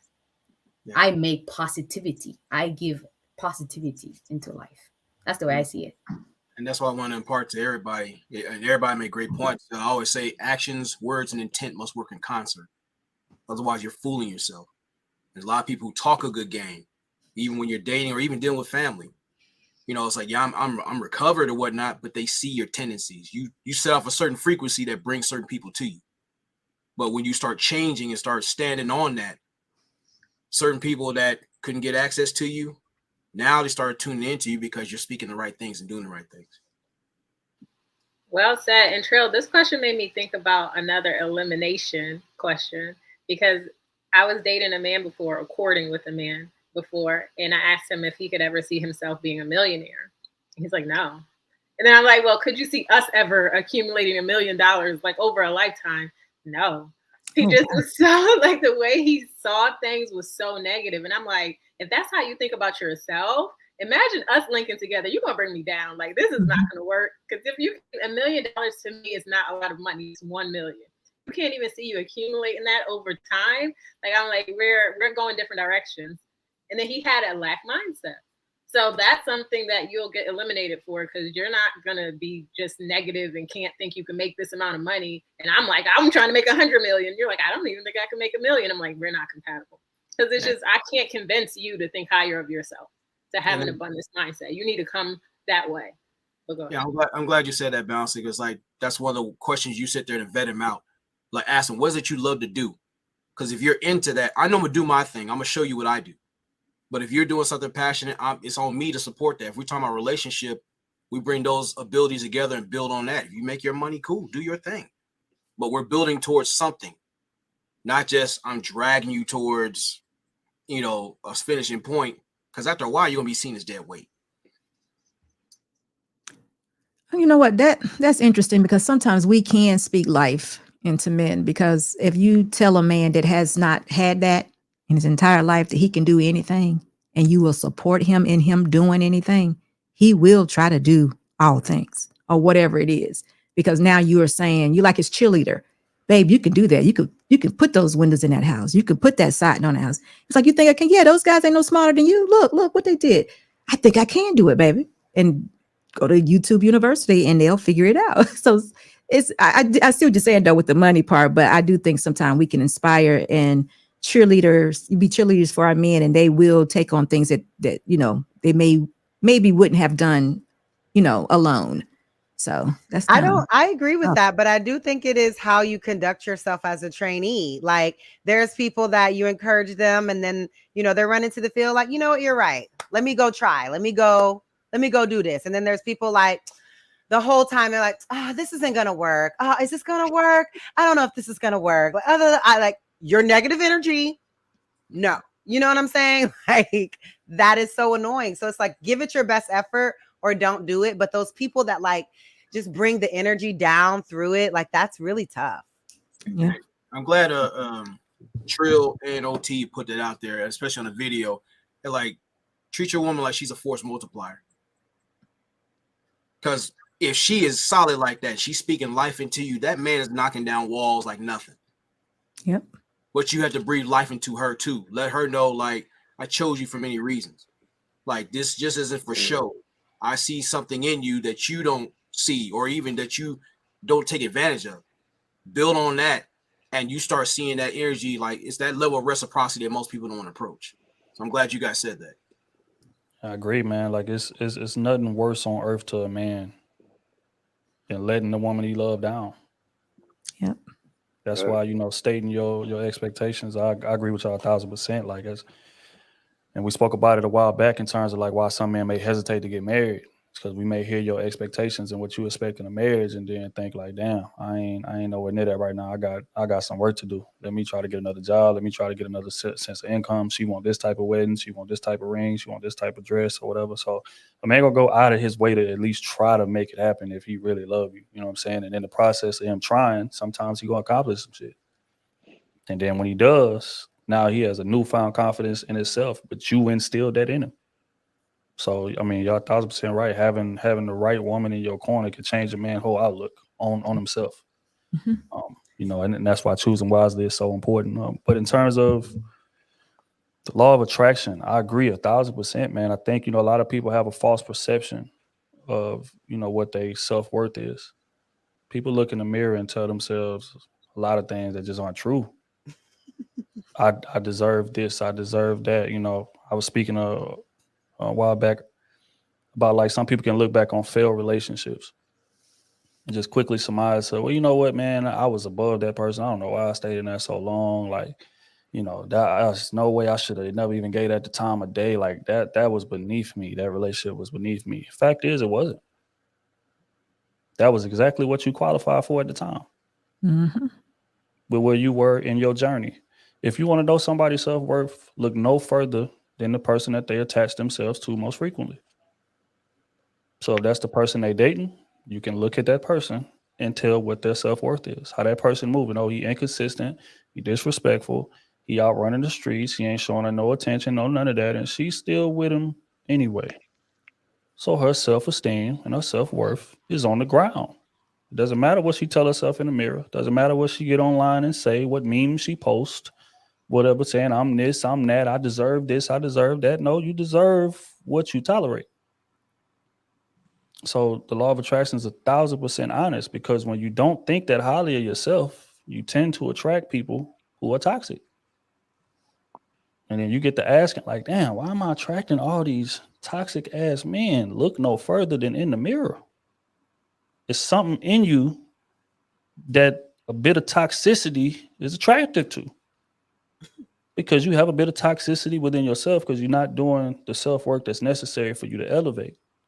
But once you get out of that relationship and you really start watching them game tapes and really start looking in that mirror and hold yourself accountable and make those necessary changes, whether it be therapy, whether it be, just fulfilling yourself in it, it's a multitude of different ways. Getting in shape, learning new traits, just building your confidence level up. Once you build that confidence level up to a certain extent, you're not even looking at certain people. And it's not on some like, I feel like you are beneath me, but it's just like we not equally yoked.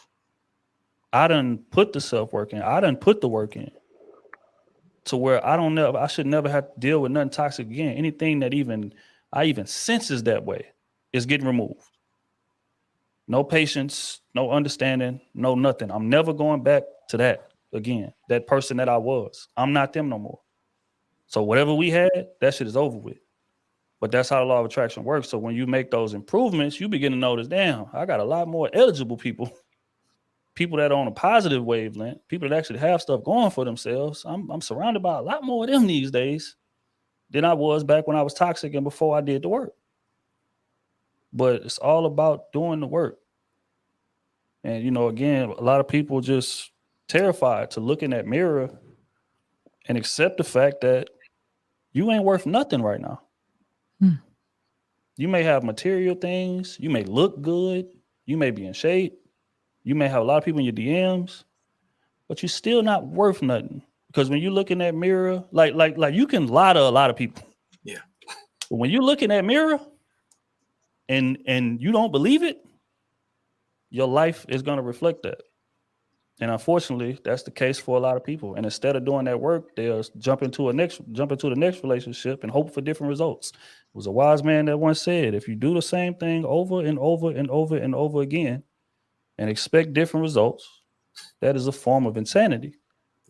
Which means you're not all the way there in the mind. You're not where you need to be at. And as long as you are right there in that spot, all your relationships are going to end the same exact way. And it's not nobody's fault but who you see in that mirror. And that's the unfortunate reality. So, yes, I agree 1,000% in the laws of attraction. Yeah, Trill is one thing too. It's like you doing that self-improvement, you're going to do a lot of heavy lifting. And it's usually like when people give you compliments and you're not used to receiving them, or telling you good things that you're not used to hearing.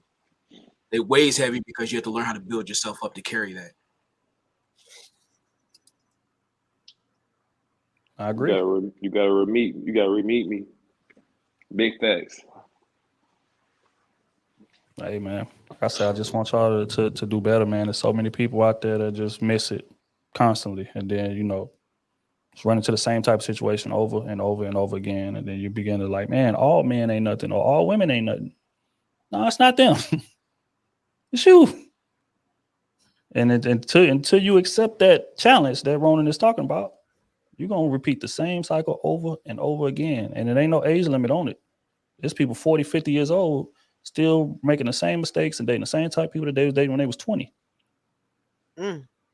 Get dogged the same way. Ain't learned nothing. Getting finessed with the same move over and over and over again because they refuse to accept accountability and do that work. That's how the law of attraction works. The energy you putting out, which is the laziness, which is the lack of ambition, the lack of wanting to improve, you're going to get that same thing in return by the people that come into your life. Inconsistent, not valuing you, not considerate, sometimes opportunistic. That's the type of people you're going to run into.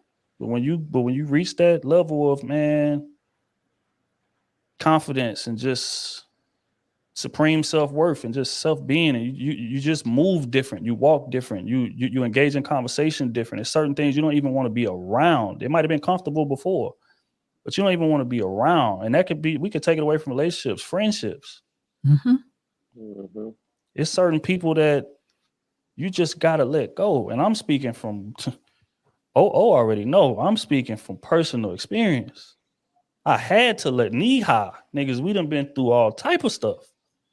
But I'm just on a different plane. I want a different result than what I seen from the old heads that was in our neighborhood growing up. I don't want to be standing on the block every day. I don't want to be in front of a liquor store on damn 69 or somewhere locked up or some bullshit. No, I want to go get some bread. I want to go get a bag. I want to take care of my family. Like I want to see all my boys win. And I can't do that if I'm out here with you all day. Now I can offer you the olive branch and all of that, but if you don't take it, I gotta distance myself. And that's hard. That's speaking to that heavy lifting that Ronan is doing. Because what comes with that? Survivor's remorse, guilt, all of those things, which is what makes people go back to try to, get back into that lifestyle and fall back into what's comfortable. But fact is that if you want something better, it's gonna have to get uncomfortable for a minute. And you got family in there too. Because just because you blood related don't mean they can relate to you. It's facts. It's facts. I love how every time, Ronan, you speak, it's like poetry. It's like you reciting a poem. Every time. I'm honestly sick of it. I did want to add on to what SB said because you made a good point. You made a really good point that I think people might have missed. And you know how the saying where they say curiosity kills the cat, when you were talking about intuition, because a lot of people, we all have that intuition, but we don't follow it, right? Because I think we're so curious. Like we could feel something's innately wrong. We know something's wrong with this person, but we're like, I can't quite put my finger on it. So I'm going to stick around and figure out what it is. Like they want to know so bad. They're so curious. Like, I know something's wrong with you, but I don't know what. So I'm going to wait it out in like a few weeks and months. Then I'm going to figure out exactly what's wrong with you. Then I'm going to leave. But it doesn't happen. Like they'll stay and then they'll stay and then they'll stay and they'll stay. And I'm speaking even from personal experience because I was courting with a man. And I was like, wow, everything I wanted, he seemed to be that on paper, right? But I just had this intuition, like it's something not right. I don't know what it is, but something's not right with him. But I'm like, you know what? I'm gonna keep talking to him though. So then months later, months of my life later, I found out that he had multiple children that I did not know about. Just all these kids. And I'm like, where did all these kids come from? Like, he had a rap sheet, he had all of these things. It was mind blowing. I'm like, I shouldn't have stayed to figure this out. You know what? I could have saved a lot of time and energy and figure it out when my intuition was saying, leave. It don't matter why. You just need to go. You don't need to figure this out. And if I would have listened to my intuition, I would have saved me so much time and energy that was just wasted because I was so curious. So I agree with you. Yeah. I agree with you. We do have the intuition, but we don't want to take accountability, or we're just infatuated by the person. Sometimes it's like you don't want to accept because you like the person too much. So you know something's wrong, but you don't do anything about it just because you like the person, and that's so wrong. McDonald's ice cream machine. I agree with you. I agree with you. I've been there and done it. Yeah. That motherfucker I've definitely work. been there. They don't work. They don't want to use it. They want to get it fixed. They don't want. They already cleaned it. That's what it is. They don't want I think that all women. Clean it. Yeah, I think all women and people in general have been in some type of similar situation, because I've definitely been in that where I was like, you know, something's, I don't know what it is, because it just seems so perfect. No. But you know, I definitely been there. I think sometimes women feel that way. Like I said, your heart knows, but sometimes you question yourself because you feel like it may be you. You know how some women just don't feel deserving of, or don't know how to be whole and happy. So you pay attention, but when nothing ever transpires, you're still saying, but my heart, and you just keep checking yourself because you're like, you know, this really might be me. You know, it might not be this man, it might be me. So sometimes we kind of get into it.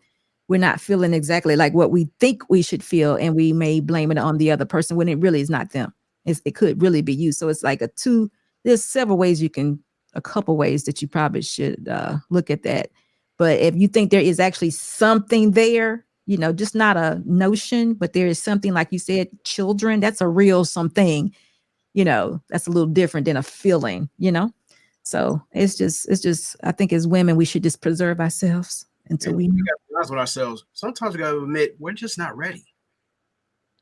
We like to sit here and lie, like maybe I can get ready on the fly and whatnot.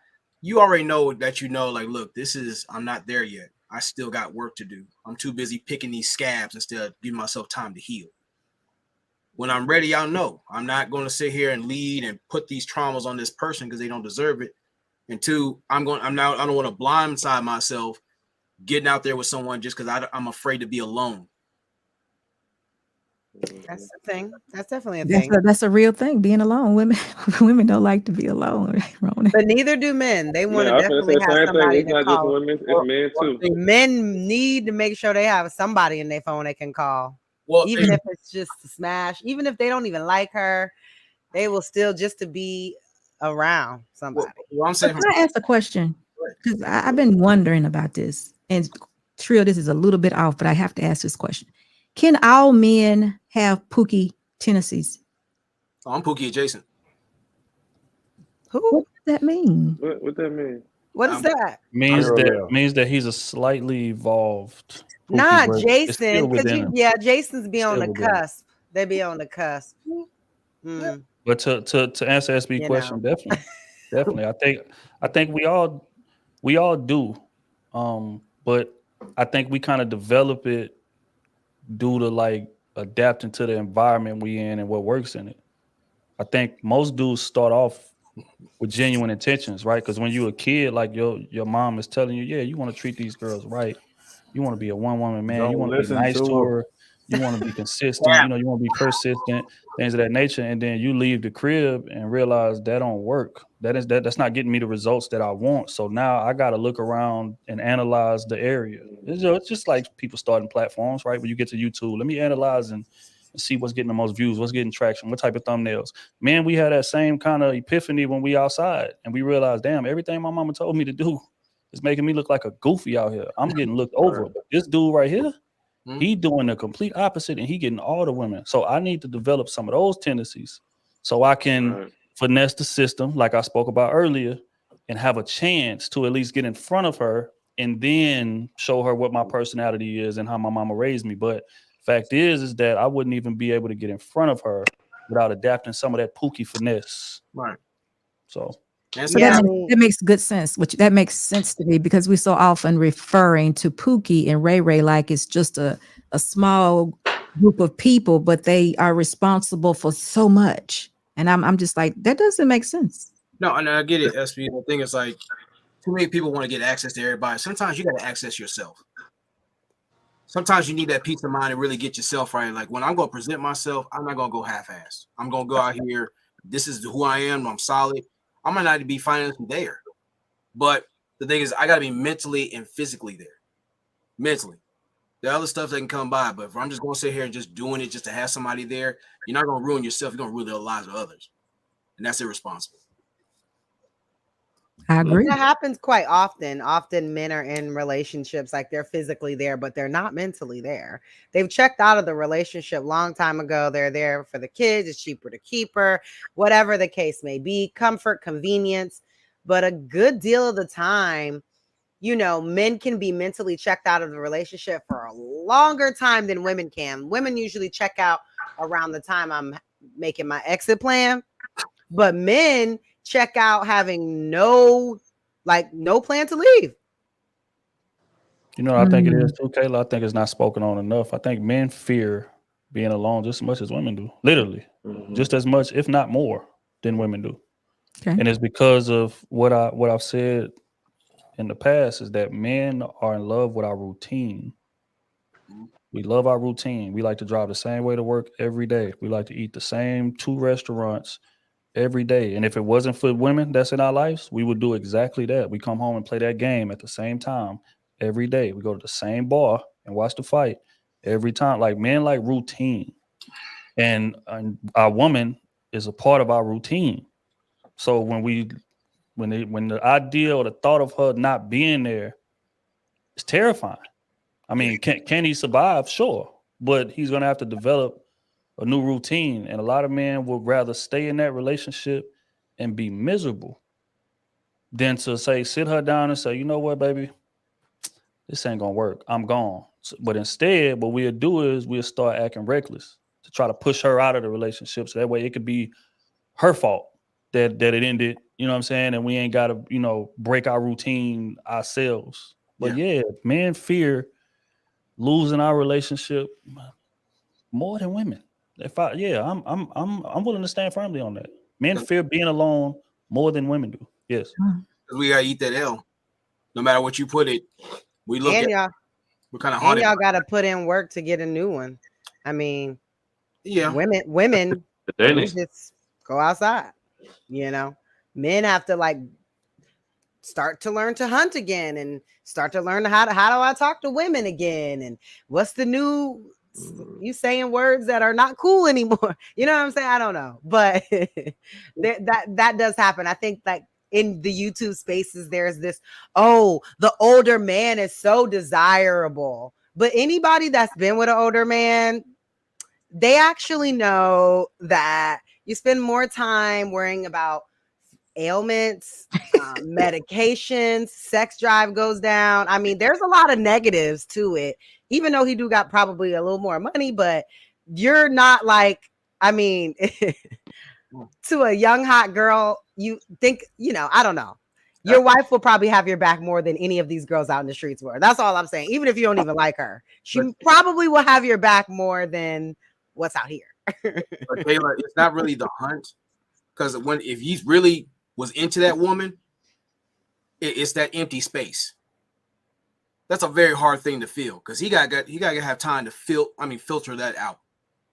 He really has to, because if he's jumping around and he can do all that stuff, but if she's still on the mind, you're just running around here just doing empty cardio. You need all these empty calories. You need time to heal up. Well, Yeah, hopefully but he'll just that's fix why I it. go- They can fix it He instead of needs to get a walking out. counselor. He needs to get a Mhm. therapist. Yeah, like man, and that's the thing I think is probably the thing that hit us like a ton of bricks is that when we actually single, we be thinking that, you know, just because we got a chick around, man, I ain't gonna be alone. I ain't gotta be alone if I ain't got to. Like I can call any one of these chicks. But the fact is that like once you get done with the sex with her, Yeah. you alone again. And she's laying in the bed next to you and you still alone because y'all don't have that connection. Y'all don't have that bond that you and your wife had. Y'all don't have them inside jokes. Y'all don't have that, you know what I'm saying, favorite show that y'all like to watch that you've been waiting on her to get home all day so you can fire that motherfucker up. Like y'all don't have that type of bond. This Yeah, I is don't have just sex. snowfall. No Yeah, snowfall. you know what I'm saying? We ain't watching Snowfall together. like You know what I mean? Like but yeah, so it's like it's at that point to where it's like, damn, like this is leaving a way bigger void than I thought. And that's why, you know, men typically try to spin that block Yeah. and get their woman back, right, wrong, or indifferent in terms of how it ended. But it's just like 10 of these chicks out here don't equal one of you when it comes to the bond that we had and what it was that you was providing to me from a intangible perspective. And sometimes it take a man to go run through that checklist to realize that. So let me add that real quick, True, what you were saying earlier though. I feel like it's our mother's fault why women view men the way they do. Meaning like Leave my mama out of this. real talk, when you were saying True, like like for instance, my mom taught me everything as far as like how to treat a woman, right? But what she didn't tell me is everything she told me on how to treat a woman really ain't gonna grasp that till she in her 30s. Now I'm trying to bring all that into women that says 21, 22, 23-year-olds. They looking the other way. They ain't trying to hear that. But what she not telling me is that, you know, the things that I'm telling you that girls like or girls look at as take serious in relationships, they not even really taking that serious until it's too late. After they had 2 or 3 kids or they're 40 and they're single. Then now they're starting to look at those things my mom used to tell me. But they don't. That's the thing I feel like as parents, they don't tell their kids that, you know, the real part. Hey, at 20, everything I'm telling you, you take it for what it is, but they might not be taking that as serious until they get older. I feel like if guys have that mindset or know that in their 20s they won't get heartbroken as easily. I think what they're not teaching us is who do we need to act this way. Like you are going to do these things for the person that appreciates you doing these things. But we think that we're going to do this and everybody's going to appreciate it, because I don't believe women go at, it doesn't matter what age she starts having, relationships, sexual relationships. She doesn't go thinking I'm going to be a hoe. No, women, most of the time, the person that they give their treasure or their virginity, they want to stay with that man. That's what we think. That's what women think. Like they want that person because, I mean, to me, like, and I don't know, probably is my country or the people I'm surrounded, but here is more like women want to get married with the first person that we're with. We fall in love. It's kind of like a very, very genuine love. I don't think it's love. It's just genuine. We don't know what it is. It depends on how they were taught. We don't think we go out with the mindset that we're going to play with men. I think it's that when we get hurt, we start looking at it differently and we allow that.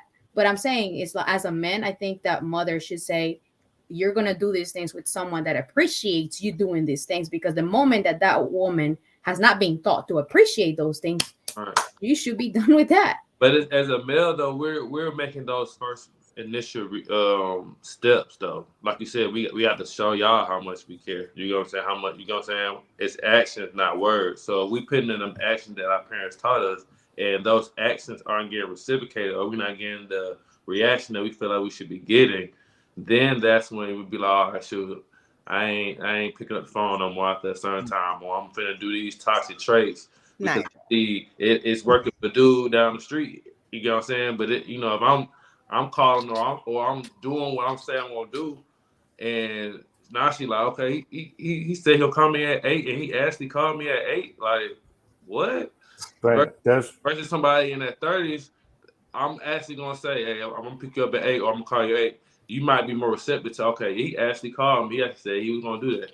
Versus you, you like, damn, this nigga too thirsty. Like, you know what I'm saying? That might be it kind of it fluctuates. But I do agree with you saying though. But in America, these girls ain't trying to wife who they hell no. Again, I just first think it person. depends on how you were raised and where you came from. I remember freshman year at Howard, all the girls, the freshman girls that were on scholarship lived in the upperclassmen dorm, and we all sat around and talked about, where our virginity situation happened. And, I was with my high school boyfriend for 2 years. I thought that was normal. It was not normal. There was girls telling me that they lost their virginity at 14 on top because that's what they thought they were supposed to do. And I said, who said that's what I was like? Who said that's what she's supposed to do? What you talking about?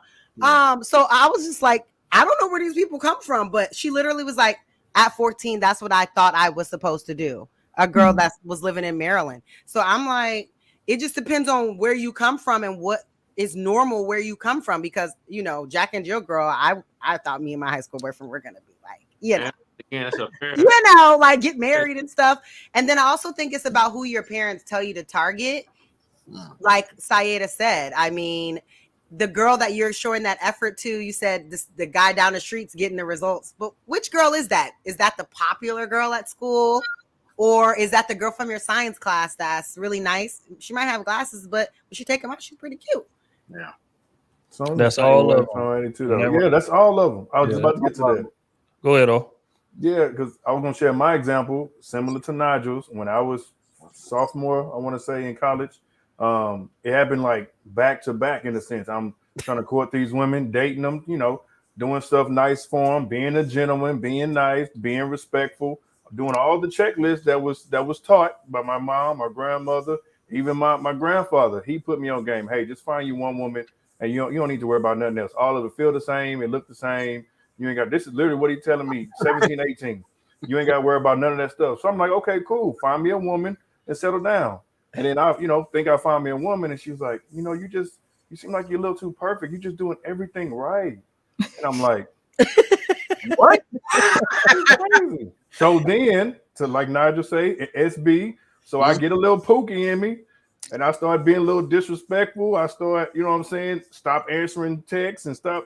And now my shit is flooded. I'm like, these women are backwards. So yes, it's very true. And it don't matter how the woman look. She can be, the hood is hood. She can be, super book smart. A lot of the women, for the most part, operate, the same. So it's something else you kind of got to give them for them to allow you to start doing that stuff, to look at you differently. I'll tell you what it is, bro. It's that parents is not honest with their kids in terms of what it's going to take to get their attention. Parents giving you the advice for once y'all already in the relationship, once y'all already done became an item. Yeah, you want to value them, you want to be considerate, you want to call them every day, you want to do this, but they don't give you that real about what's going to attract them. That real, that it's going to take some shallowness. It's going to take a little bit of toxicity to get their attention, and go about it this way. And then once you get her, then you can roll all of that sweet butterflies and rainbow shit out. But if you lead with the butterflies and rainbows, you are not gonna have the luck that you think you're gonna have, and that's the reality of the situation. Just like even today, we could bring that ratio to the day as adults. Most women want what, the top 10% of men, in terms of all of the stats that we give, right? In terms of, tell a woman to list her type. I want them 6, I want them 6 foot plus. I want them 100,000. I want them to have abs. I want them to have a little street, I'm saying, a little, just a little hood in them. I want them to be intellectual. I want them to be able to relate to me on a feminine, emotional level. I want them to do all of this. So when you get to land all of those idealistic traits out, that equates to about the top 1-2% of men. So that means that all women value that small select few the same way in high school. So we can't tie it to, oh, well, now the nerdy girl in science class. No, if the nerdy girl in science class got a chance to mess with Stephon, she jumping out the window to go take it. And she looking over Urkel goofy ass in the process. That's reality. Yeah. So let me tell you why I said that, because for me, we didn't use Pookie and Ray Ray, but I've always thought that Pookie and Ray Ray was basically the young man or men that were like in the projects that had several kids, didn't care about working, just didn't care, very nonchalant, had no desire to do a whole lot. Women would take care of them, and they just were degenerates. I thought that's what Pookie was, right? But when it just kept, people kept saying it, I'm like, this not making sense, y'all. I mean, they call Derrick Jackson a Pookie. I'm like, wait a minute. No. And then I noticed that, like you just said, Trill, all women like this man with this edge on it. And you just I got to have a little bit of that to have that edge. So I'm like, wait a minute. So is Pookie really the face of the community now, or no? I think they meant Tyrone and Jason. I don't think they meant. Never heard that before. Never heard Tyrone and Jason. But my thoughts are, I just thought that when you say something like that about a man, you're talking about a guy that's probably living, like I said, living in the projects, and there was just not a whole lot of expectations of that person. That's who I thought Pookie and Ray Ray was. But now I don't know why we call him men Pookie and Ray Ray, because that could be any man at any given time in any given situation. So why are we still, I don't think so though. I really do think Pookie and Ray Rays are Pookie and Ray Rays. Maybe we're talking about, like I said, Tyrone and Jason's, men that are like average, that, they just be kind of on their deadbeat shit. Like they disrespectful, but they not like degenerate, Yeah, no. I think the Pookie and Ray Ray narrative, like, just to dumb it down a little bit more, I think it speaks to selfishness. Yeah. More so than a lifestyle, right? Just like we talking about deadbeats, we talking about somebody that's gonna look out for me. I ain't being considerate. I'm not keeping my word because it's not convenient for me too. Like I'm gonna do what's convenient for me. I don't give a damn what effect that it has on everybody around me. I think that's more so what Pookie mentality is, because even in these examples that we've been giving up here on this stage, that's the mindset that we had to adapt. Exactly. I'm gonna do what's best for me. I don't care now. I promised you I was gonna take you to the movies, but Tanya fine ass asked me, so I'm gonna take her instead. And oh well, get over it. Yeah. Right. And you would think that type of behavior, that type of selfishness, that type of narcissism, even though I hate that word to get thrown around too much, but that type of narcissism and selfishness would run that woman away or run women away. But that brings them to you, because now it's gonna feel exclusive to be with you, because you're just dismissing women left and right in an unapologetic way. And it's just like, well, if I could find a way to stick around, what does that say about me? I must be of high value if I can do that. And these ain't just regular ugly women that he turning away. These is attractive women. Some of them look better than I do. So if I can find a way to stick around in this man's life, it must mean that I'm somebody of importance or I'm somebody of status. So I'm going to shoot for that. That's the psychology behind it. And how I know, because men think the same way on the opposite end. Just like Kayla talking about that nerdy girl in science class. She might be dope as hell, funny as hell. She might be pretty just with a little tune up. She don't know how to dress, crooked ass glasses on her face, hair all over the place. Her glow up gonna be fire. If you get her right, she could go from a 6 or 7 to a 9.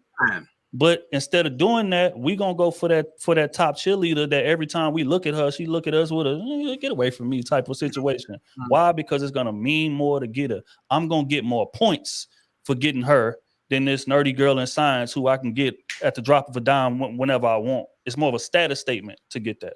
And that's the psychology. So that's why I tell people all the time, it's all about leverage. Can you create the illusion of exclusivity? And people who master that tend to have success dating wise. But unfortunately, you got to adapt some Pookie-ish traits and some unapologeticness and some selfishness and some, I'm going to do what's convenient for me.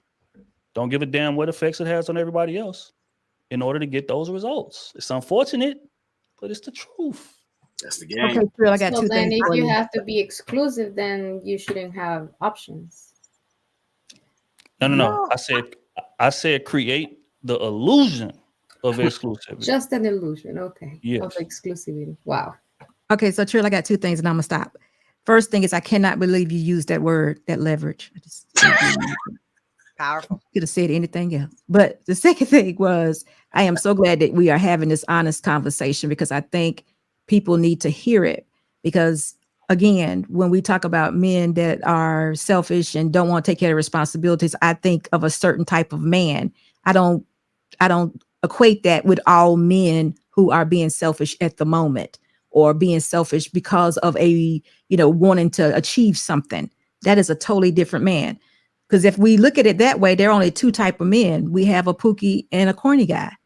And not everybody's going to go with the corny guy. So now everybody has to go with a Pookie, which doesn't make sense to me. So I'm so glad that you took time to have that conversation. And I know it helped somebody. It helped me. And it's all love. Hell of a All question. I was gonna say is I think that more equates to men when it comes to like going out, because men really are the ones that are pursuing. For me, I don't see how it's attractive to want to talk to a guy who you've seen dog other girls. He's probably gonna dog me too. I actually be attracted to the guys that I see.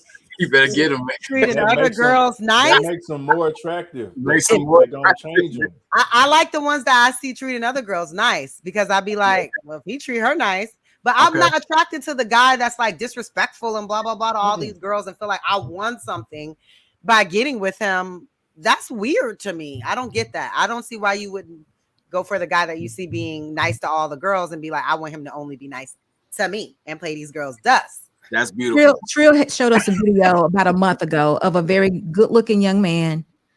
He has a channel. I don't know what it is, but a very good-looking young man, well-dressed. And he spoke and he said that he would be a gentleman, be treating women perfectly, but I don't want nothing for you and from you. And then when you start talking like you want something for me, I'm out of there. What would you call that?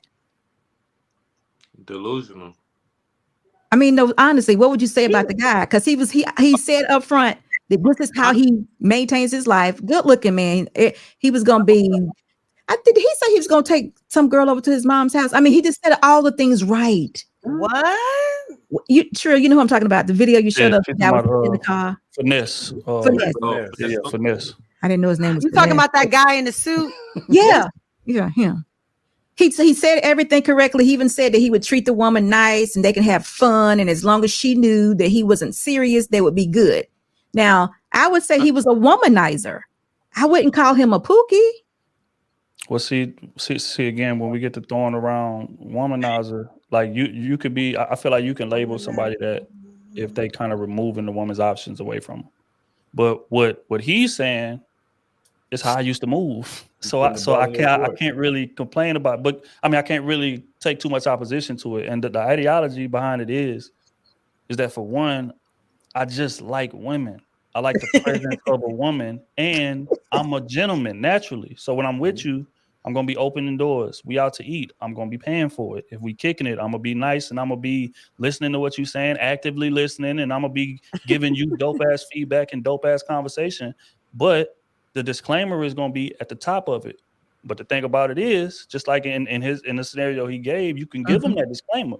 But if you follow that with all of that dope ass behavior, and every time she around you, she have a dope ass time, amazing time, eventually she gonna forget that, or it's gonna be the back of her head, but she's not gonna care. I'm gonna try to hold on to this situation anyway. And what he's saying is, as soon as you start doing that, I'm gonna point to the disclaimer I gave at the top, and if you continue to do it, I'm out of there. And I don't really feel like that's womanizing, because you had the option. I told you at the top, just like SB said earlier, I ain't looking for nothing serious right now, baby. I'm out here trying to build this Krew season platform, baby. I'm out here working this job. I'm trying to make all this money. I'm trying to stack up. I'm doing these, but I don't have time to put that type of energy and effort into a relationship right now. But if you want to kick it, I'm here, and we're gonna have an amazing time every time. Why? Because I like women, and I'm just being a gentleman. But you have the option. I never took the option away from you. If you want to walk, I'm not gonna beg you to stay. I'm not gonna plead with you to stay. None of that. You can walk out the door right now, and we ain't never got to speak again. But the thing is when you present that option to women, their mind works in reverse.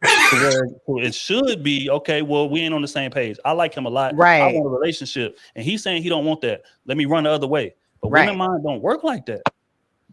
But that's just the difference between like a marriage-minded woman and a woman who's not there yet.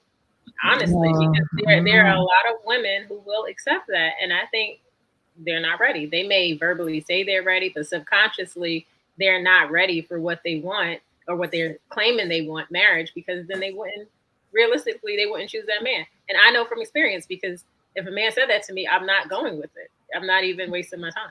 I'm not even talking to you anymore. I don't know if they're not marriage minded, but they don't have their self-worth, their self-value together, that they're willing to compromise any of their time for somebody that's not on the same page. There's no reason to waste any. You're willing to compromise and spend any time because he's cool. Yes, anytime. And then there's also women that grew up on unfortunate situations, and they don't see the difference between somebody being nice and somebody actually being intentional. Because I've had conversations with women, and I've been criticized for that, for people for saying, "Oh, he did it all," and I was like, "That's not special." And they'd be like, "What do you mean?" Blah, blah, blah. I was like, "That's not special. Like, anybody can do that." Like, but if they've never been treated nice or they've never been treated that way, they're thinking like, "Oh my God." And now I'm looking like I'm crazy for being like, "Girl, that don't mean like you." But that also it creates a problem, because nowadays women are not appreciating what is expected from men. So they are just thinking that it's expected, and because it's expected and because it's what they're supposed to do, they are not appreciating that. I can expect it and be appreciative. No, that's what I'm saying. Like, I know you can do that, but I'm saying women out there are literally expecting a lot from men and not appreciating that just because it's expected. And just whatever is extra special, that's what they are appreciating. No, they're saying everything I'm gonna make him whatever is on a daily basis thing. They're not appreciating that.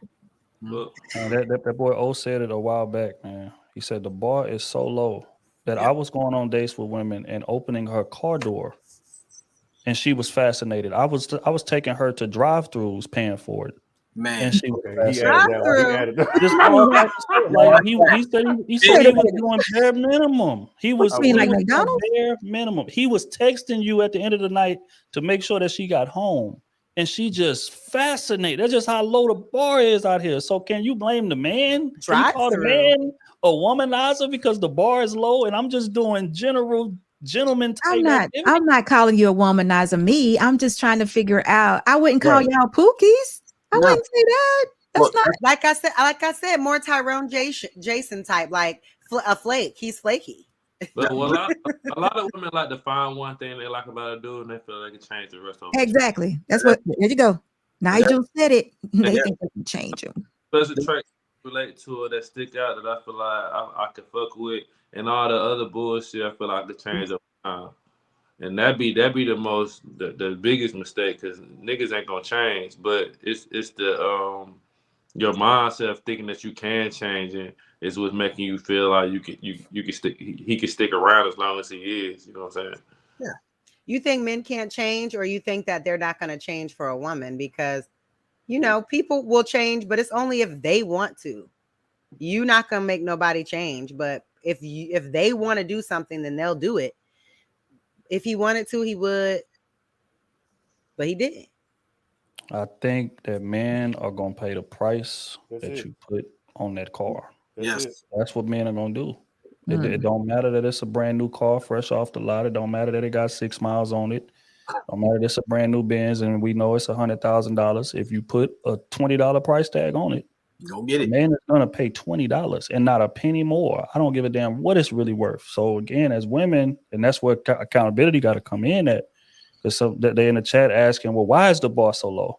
The bar is so low because y'all are accepting of just anything, any bit of effort, and you ready to open your legs to this man. Yeah. And just like Finesse said in the video, I told you at the top of this, baby, this ain't that. But you want it anyway, so you're gonna invite him over, or you gonna come over. Like SB said, you gonna jump to answer that 3 a.m. call after he get out the club, smoking hookah all night and then drinking Casamigos. Ain't text you all day. Ain't hit you all day. Ain't hit you all day.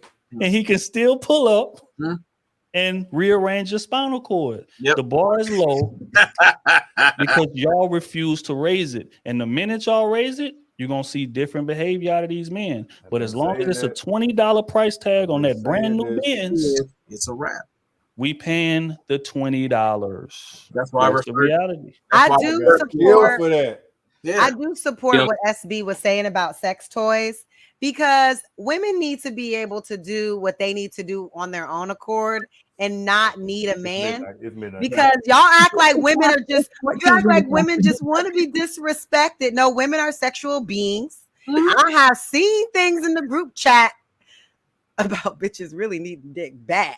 Okay. We know. So- we know. So I think that we need to start promoting healthy, safe sex toys so that women can avoid doing things that they know that they don't want to do, but they're trying to, Mm-mm. and sometimes there's this lady at work where I think she whatever it takes. She need to get something because she is so miserable. More Yeah, good. You know I don't what? remember I agree exactly with what I Kayla. said about sex toys, but I I agree would say preserve yourself, lady. I agree with Kayla because when you do that and you go on a date, you're not desperate. Like that's out of your mind. So bust a few before you go out. Oh my God. Right. Right. It's Yeah, 12 o'clock. she's right. She's Oh, wow. absolutely correct. After 12. It's after Well, see, 12. It's that She's work for y'all. absolutely correct. It's That work for y'all. necessary. It worked But for look y'all. though, I just got one question. One question. And if somebody can answer this for me, then I'll drop it forever. Right? If y'all are that willing to engage with a sex toy, Come on. why not give that man in the friend zone that you're not that attracted to that same role? Because he's actually good for you. He has integrity. He has all these things, but he just missing that edge and he missing that thing that just makes you But that sex toy is also missing all of that edge and that swagger and that aura that the man that you won't have, but you still use it anyway. So why can't y'all get that man in the friend zone? That's a 6, enough for 6.5. Is he a But 6? Is he it a don't- 6? I mean, hey, it Real. depends. But look though, Because it'd be a 4 and y'all call it 6. I'm gonna but tell you look why. though, and he gonna be super motivated because you gave him the opportunity. So he's coming through there laying grade A+. Yeah. And you ain't Like- got on a charger. Get that Wait man a a minute. chance. Hold on. Listen. Unfortunately, this is true. Yeah. Listen. No, True. get I it. don't You're even know. I asking don't know women to exactly. preserve, and then you're asking them. There to you go. Preserve. Like, I I don't don't know get what it. I said Them type about get low-key toys, though. obsessed with you, and then they want to be in a relationship, and then The toy comes with no emotions, but I don't remember exactly what I said about it. But women should not be bonding with men that are not or that don't have good intentions for them. And those intentions for me would be to be married. That's why you don't go with the friend zone guy. I don't remember exactly what I said about the toy, but if it keeps you, let it keep you. I love it. But some that don't man, have that to man, because that man has great intentions for you, SB, and that's To what we're marry not you? gonna leave out. The You friend just zone? don't want him, The friend and that's zone. why you put him Yeah. in the friend zone. But that man has great intentions. He'll walk down that aisle tomorrow if you agree to it. But we you don't already like said him But we am like I don't that. gonna have to friend turn zone the lights off in order to? Wow. You gonna, the lights We gonna be already cut off said we when don't want you the friend using zone that toy in the bedroom too, ain't it? No. You ain't gonna be looking that toy in the eyes. So are they gonna make male robots too? I know They already got them. They already got them. male. They already got them, and they warm and they pulsate as well. Ass Hey, blast Lord, for did you just 3,000. say warm? I seen it on Instagram. Hey, They got a whole big old booty with the hole. She said they warm and they pulsate. She said they're warm and they pulsate. I like mine on I seen that on Instagram. Hey, I'm It is after 12 o'clock. They about to put y'all out of business. All right, Listen, man. we definitely gonna be out of business because have you seen those lady robots? They are beautiful. I'm good. I'm good. This word is I've gonna be seen some of cold, Nigel. those different type of lips that be doing. Yeah. Mhm. And some of them got attitudes. So look, What? Wait, attitude? yeah. Nope. They got Like personality types? Yeah, they teaching them how to have personalities. One, I can't remember her name, but he put his hand in her face and she moved it. I'm like, oh my God. So Okay, now that's a little scary. That's a Hey. little scary. And that remind me of that movie where that man ran away with that robot thinking it was a real person. And said, we're meant to be together. They are programming them. They are. That is insane. All right, man. We're gonna pay some bills real quick, then we're gonna get to That's weird. well, we got two more questions, but one of them Very. gonna be quick, and then we're gonna get to the last. We're gonna pay a couple bills real quick, man. My boy Joe, man, I forgot to get to your super chat before. I ain't forget about you, big dog. I went and found it. To pick the final one out of the two in the scenario that we gave earlier, he said I like to go on long road trips to watch a game, shop and dine, etc. This lets me know about our finances, shopping habits, empathy, flatulence issues. What? So he using that to get to make his final decision on the last two that's left from the roster. He's not gonna find about a Understood. flatulence I issues. guess Is that might crazy. be important, but She might be a little gassy. Little gas. Wow. Wow. Boy, Is Joe she back, gonna, yeah, is man. she gonna go to the restroom or she gonna do it in front of you? You know, that's Nah, I'm gonna just roll the window down. He said we on a road trip. You just That don't work all the time. Put That's it a on long ass down. ride on road trip. Turn the Hell music up. Turn the music up is crazy. Turn the Nah, music smell up. angry. Put the window down. You smell angry. Hell no. Jeffrey says Law of Attraction 101. Don't be treating yourself like you're a biological vending machine with your time. If people see you as a convenience store. Yes. Damn, hell of an analogy. damn, Joe read the again was book 20. alone. Wait, I was about to say they both sound pretty bad to me. Yeah, that's what I was thinking about it. Y'all just I wasn't sure, but I mean, I get what he was trying to say though. Yeah. He say, true that I lost a great relationship because of NBA and NFL. I value sports more than spending time with her. Other customers though, we own the bar since drinks and food were automatic without menus. I have changed now. It's accountability. Salute to growth. Yeah. Like to see it. Jeffrey again say, you're right, Kayla. You can't change those who aren't willing to change themselves. That is a fact. All right. The next question, man, we're gonna get into. Make sure y'all tap that like button if y'all enjoying the conversation, man. How much blame does the person deserve for the caliber of options presenting themselves to them? How much of the blame do you deserve? We hear a lot of women say, man, I ain't got that. I got all these dudes in my DMs. They ain't worth nothing for real. Or you got dudes, yeah, I got a lot of chicks, but I ain't want to take none of them serious. How much is that person to blame for the array of options that are being presented to them? 100%. Because you gave them a stage to perform on. So they showed you what they were. You made excuses and you extended their time past what they need to be. So if you want to, make all those excuses and everything like that, you got to own the consequences. So I say 100%. What consequences? Of you choosing bad people. They just get cut off. I'm confused on like what consequences? If you look at it, it's like if you start seeing a similar pattern, like certain people, a certain type, it's on you to change that. Because I can't change people that come in my DMs. I just don't respond. Well, yes, you can. But you can change your type though. You change your type. I don't have a type. They all come. Oh wow.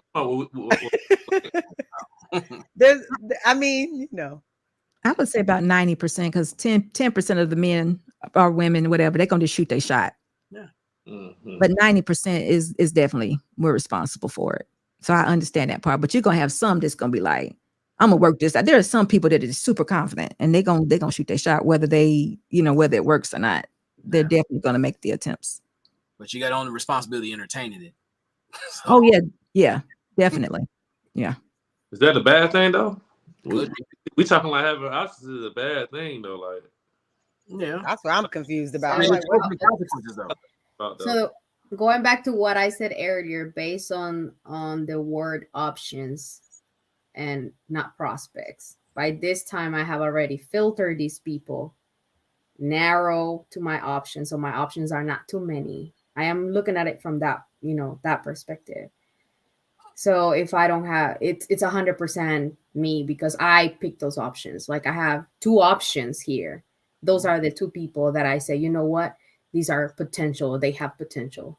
I am looking at the potential in these people. And the potential is not the reality.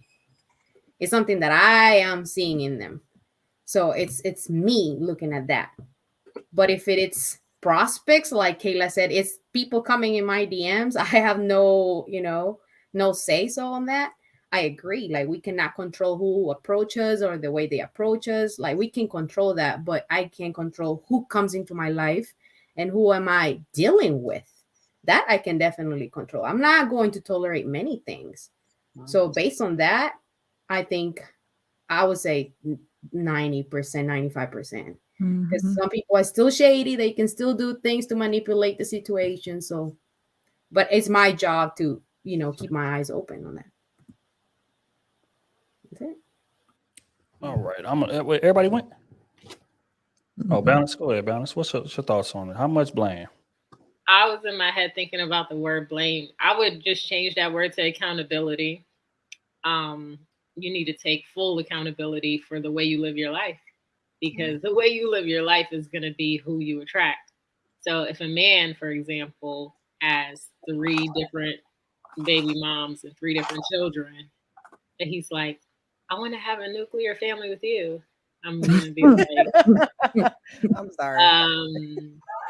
he's like, you're the caliber of woman that I desire at this point in my life. I'm like, we Right. can delete the last 20 years of what you did and how you lived. Like, I'm not attracted to you because obviously we're living different lives.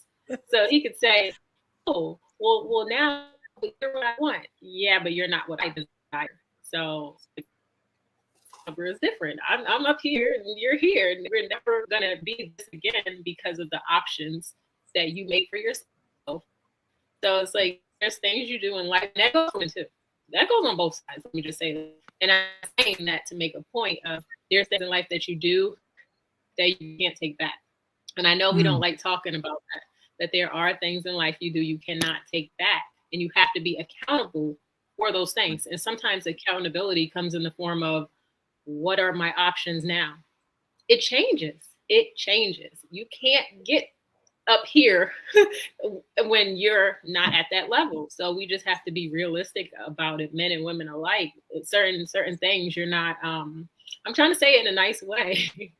Certain things you're just not going to get anymore. So I think you have to be realistic about that. And I think a lot of people are realistic, especially being on these panels and talking to so many different type of people, men and women alike. They're like, well, I deserve this and desire this. You desire something okay, but you can't delete your last 20 years. I don't know. It looks like my internet spinning, so I'm gonna stop. But But what if it's an Eddie Murphy type or a Nick Cannon type? What? Go ahead. I mean, like with the several kids, like, you know what I mean? Like, what if I'm they gonna were answer that. like regular guys, but I'm talking about like of that type, meaning of age, mature, not irresponsible per se, but have several kids. I mean, I'm you gonna know. answer that, SB, because like a Nick Cannon, he has a lot of money, right? So I think because Not of that all of much. his money, he has a lot of money. So I think if we're talking about compared to us, he has a lot of money. So for For all me, them kids though. still, even with all those kids, so for me, it wouldn't work because I'm a woman who desires a nuclear family personally. But there's still Okay. a lot of women that would still work for. Okay. So Nick doesn't want to be married, but Eddie is married, right? Isn't Eddie married? Yeah. Yeah. So Eddie is married and he has several kids too. Wait, So what who's he married to? he He's has been a married 3 Caucasian wife, I times. believe. Oh. He's been Yeah, married a few times. he So. did get remarried after Nicole. He did. Oh. Yeah, I wouldn't look Eddie Murphy's way personally, but I'm sure there are a lot of women that would.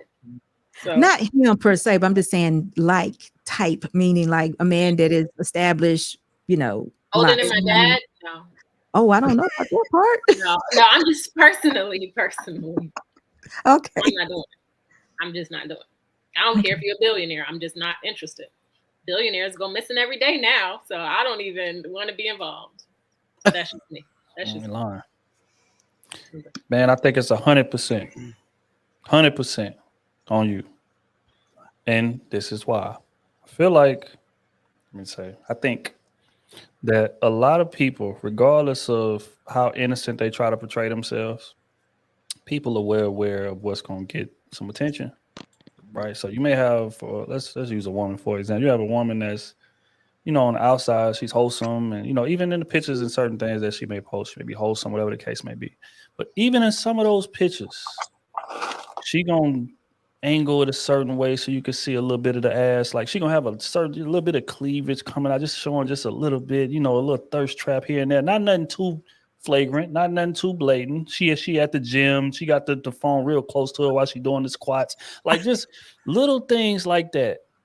You know what I'm saying? Like, you know what you're doing. We're not going to sit here and play like, you know, I'm just recording the workout. Yeah, you are. But you're also trying to show that ass off. So when you're doing things like that, that's going to attract a certain type of man. Because even if, you know, 80% of the time, a wholesome image is presented, as soon as he see something like that to where you turn into the sideways and you got that little leg bent, you know how y'all do the arch the ass, so you got the leg bent, different things like that. He gonna see a crack in the door, and he gonna be, you know what? Let me go ahead and shoot at him. And I'm talking about this is the man with zero, you know, with no good intentions. I'm coming here to try to smash and get out the way, right? But you are aware of the traps that y'all be doing, and a lot of y'all be doing them. Y'all never admit to it, but y'all know deep down, I posted it this way, I posed this way, I took the video this way, I had it at this angle, so I can get a certain amount. There we see, look. Yes, you look good, mama. Right there. See, so again, lean into it, accept it. It's okay. That's why I say 100% of the people, 100% of the options is your fault. Because even if you know those type of dudes are shooting at you, you did something to provoke it. It might have been something subtle. Because we as men, we know good and goddamn well we're gonna approach different women different ways. Or we're not gonna approach some women at all. Because we can look at it and say, okay, yeah, this is gonna be way too much work. Nope. Let me go find something. I'm talking about men with bad intentions, men that's coming in here just to get that ass and get out the way. It's certain women we can look at and we can be like, yeah, nah, she a little too deep into the church. She in there every day, like reading the Bible every day. She posting Bible scriptures every day, not one thirst trap, turtleneck, ankle length dresses. She ain't showing nobody off. I'm just like, you know, we can't get a little bit. You don't show a little bit of something. Those be the worst ones, right? But you don't know that. I was just thinking that, OT. I was thinking about somebody specific too. But on the outside, you wouldn't think that. That's what I'm saying. So yeah, you gotta know to know. You see what I'm saying? But if I'm just on the outside looking in and I'm scrolling your page and it ain't no thirst traps, nothing thirst trappish at all, I'm like, yeah, I don't know about this game. Like, this gonna be a little too much, especially when we got this girl right here with that, you know, ass arch pose. This gonna be a little easier. So let me go in and shoot my shot at that, and then boom, you know what I'm saying? So that's the mindset. So you are a bit responsible, and it's the same for men. Just real quick, because dudes love posting their cars. Love posting they tattooed arm with the rollie in the front. You got dudes that on panels like this with the rollie showing. Like, all of that is not by accident. That's not. Yeah, we like that. That's not just because you just like the watch. No, you know that women like certain things, certain material things that's gonna point to something else. So let me accentuate it. But with that, you can't complain about the gold diggers that it attract as well. You can't complain about the women that's coming in to use you for your money as well. You advertised it. You provoked it. It might have been slight, but you provoked it. And that's why you're responsible for 100% for the options available to you. I've rest my case. No further questions, John. Hello. No, you didn't. I do not agree with that. I think that I don't think you're an option just because you're shooting your shot at me. You're not an option just because you're shooting your shot. The only people who are options are the people who are making my basket available for you to get in and me actually get to know you. You are not an option just because you came in my DM. People in my DM, you are not an option. Okay. Just because you slide in there does not make you an option because you think I look good in my pictures. It just doesn't, because they get straight ignored. It's who you let in, who you talk to, get to know, and then who you keep talking to after that and get personal with. The people you getting personal with, that's a true option to me. But you know what? I gotta agree with there are some who are on the other side of camouflage. They make it subtle. They be cool. You talk to them. Them be the ones that sit there and baptize your balls. I know. We don't need visuals, Ronan. That's not what we're here for. Yes, we do. No, I'm here for it. I'm here for it. After 12 o'clock, it's on. It's 12 o'clock. I will say, like, I understand sometimes though. Like if a man is working hard and he wants to show off his little house that he, took all this time to buy, I understand. I work hard in the gym. Sometimes I want to show people as an inspiration. As an inspiration. I'm not naked, but I want to show people as an inspiration. You too. So, I have a question about the girls. So the little post you that sit much. there and take, You two can be over healthy. there, and you have the calf muscle flaring out with a hint of sweat there. Like, come on. You two can be fit. That's like I'm saying. Though, it's like who you inspiring? Like you inspire other women, or you The inspire women. The women who think that they can't do it. The women who are exactly. The women be in my DMs all the time, telling me I'm an inspiration. That's the lateral. Know what you really doing. You inspire. Lateral. Intentional is something else. I mean, let's be honest, you're only gonna have it for so long. I mean, get some pictures before you lose it. Some pictures. So are you getting the pictures before you sweat or after? No, well, the glisten. I'm not sweating in my pictures. I don't know what pictures Ronan. Oh, but wait a minute. Mine are post. I mean, I thought your you said you muscles were pop doing out more after. I thought you said you were doing Here's a little trick though, SB. Sometimes they don't actually sweat. They do have a little water bottle and look like they sweat. Ronan, really? Yes, I'm in the gym. I see that. They're in there and they have that calf muscle flaring Okay. out, or they're at that pull down machine, had a little bicep there. They see a little titty right there. Come on, stop it. I don't know about that. The balancing act, balancing code. I'm sorry, this has nothing to do with you, but that sounds like BBL reveal to me. That don't sound like real workout. I'm not talking about you because I saw your picture. It was nice, but I think women go to the gym and don't sweat and do the little water thing, and they already had the circuit. Yes. Oh yeah. A lot of them do not. Some of us work hard. They go in there, set up their camera, take a few pictures, do a couple squats, and they dip. That's true. But it works.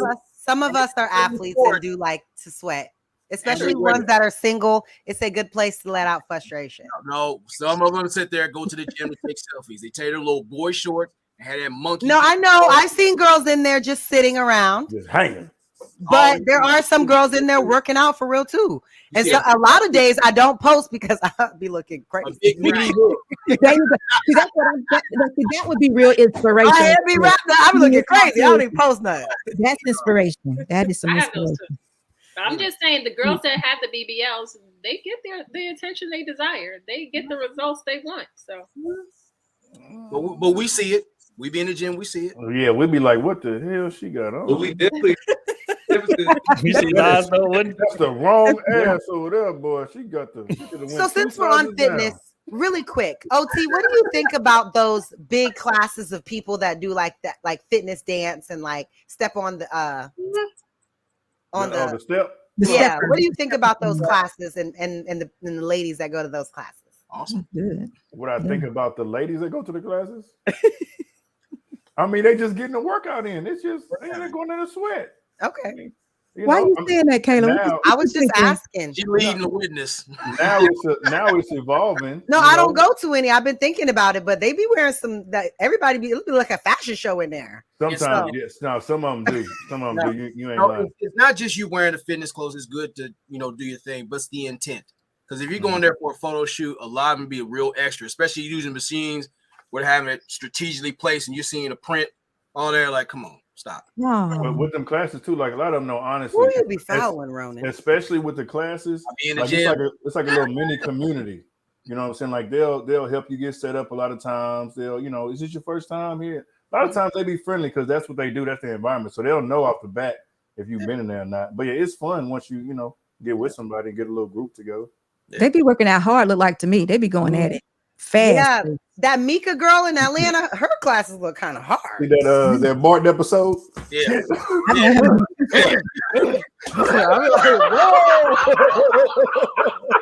like, whoa. That's a classic, dog. That's a classic. Be where it's at. Straight up. But all right, man. We're gonna hold on. Did everybody get the answer? I think everybody answered. No, I answered already. I didn't answer directly. I think I was going to say probably like 80 to 90%. Okay.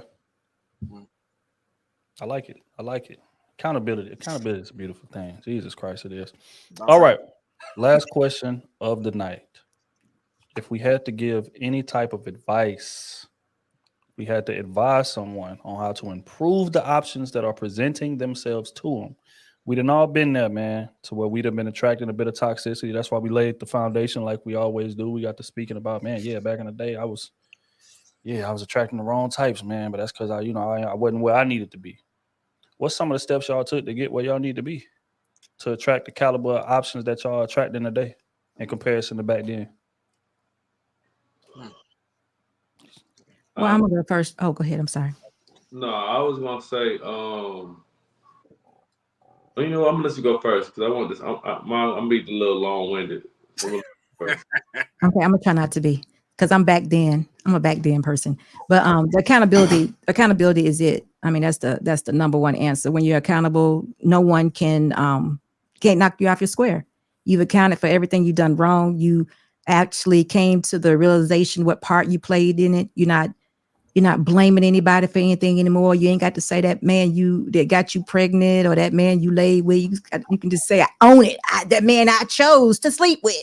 So then you can be aware of all the decisions and you know that man you don't want anymore. So it just empowers you. So accountability is it. And then it adds value back to you because you be like, damn, why did I sleep with him?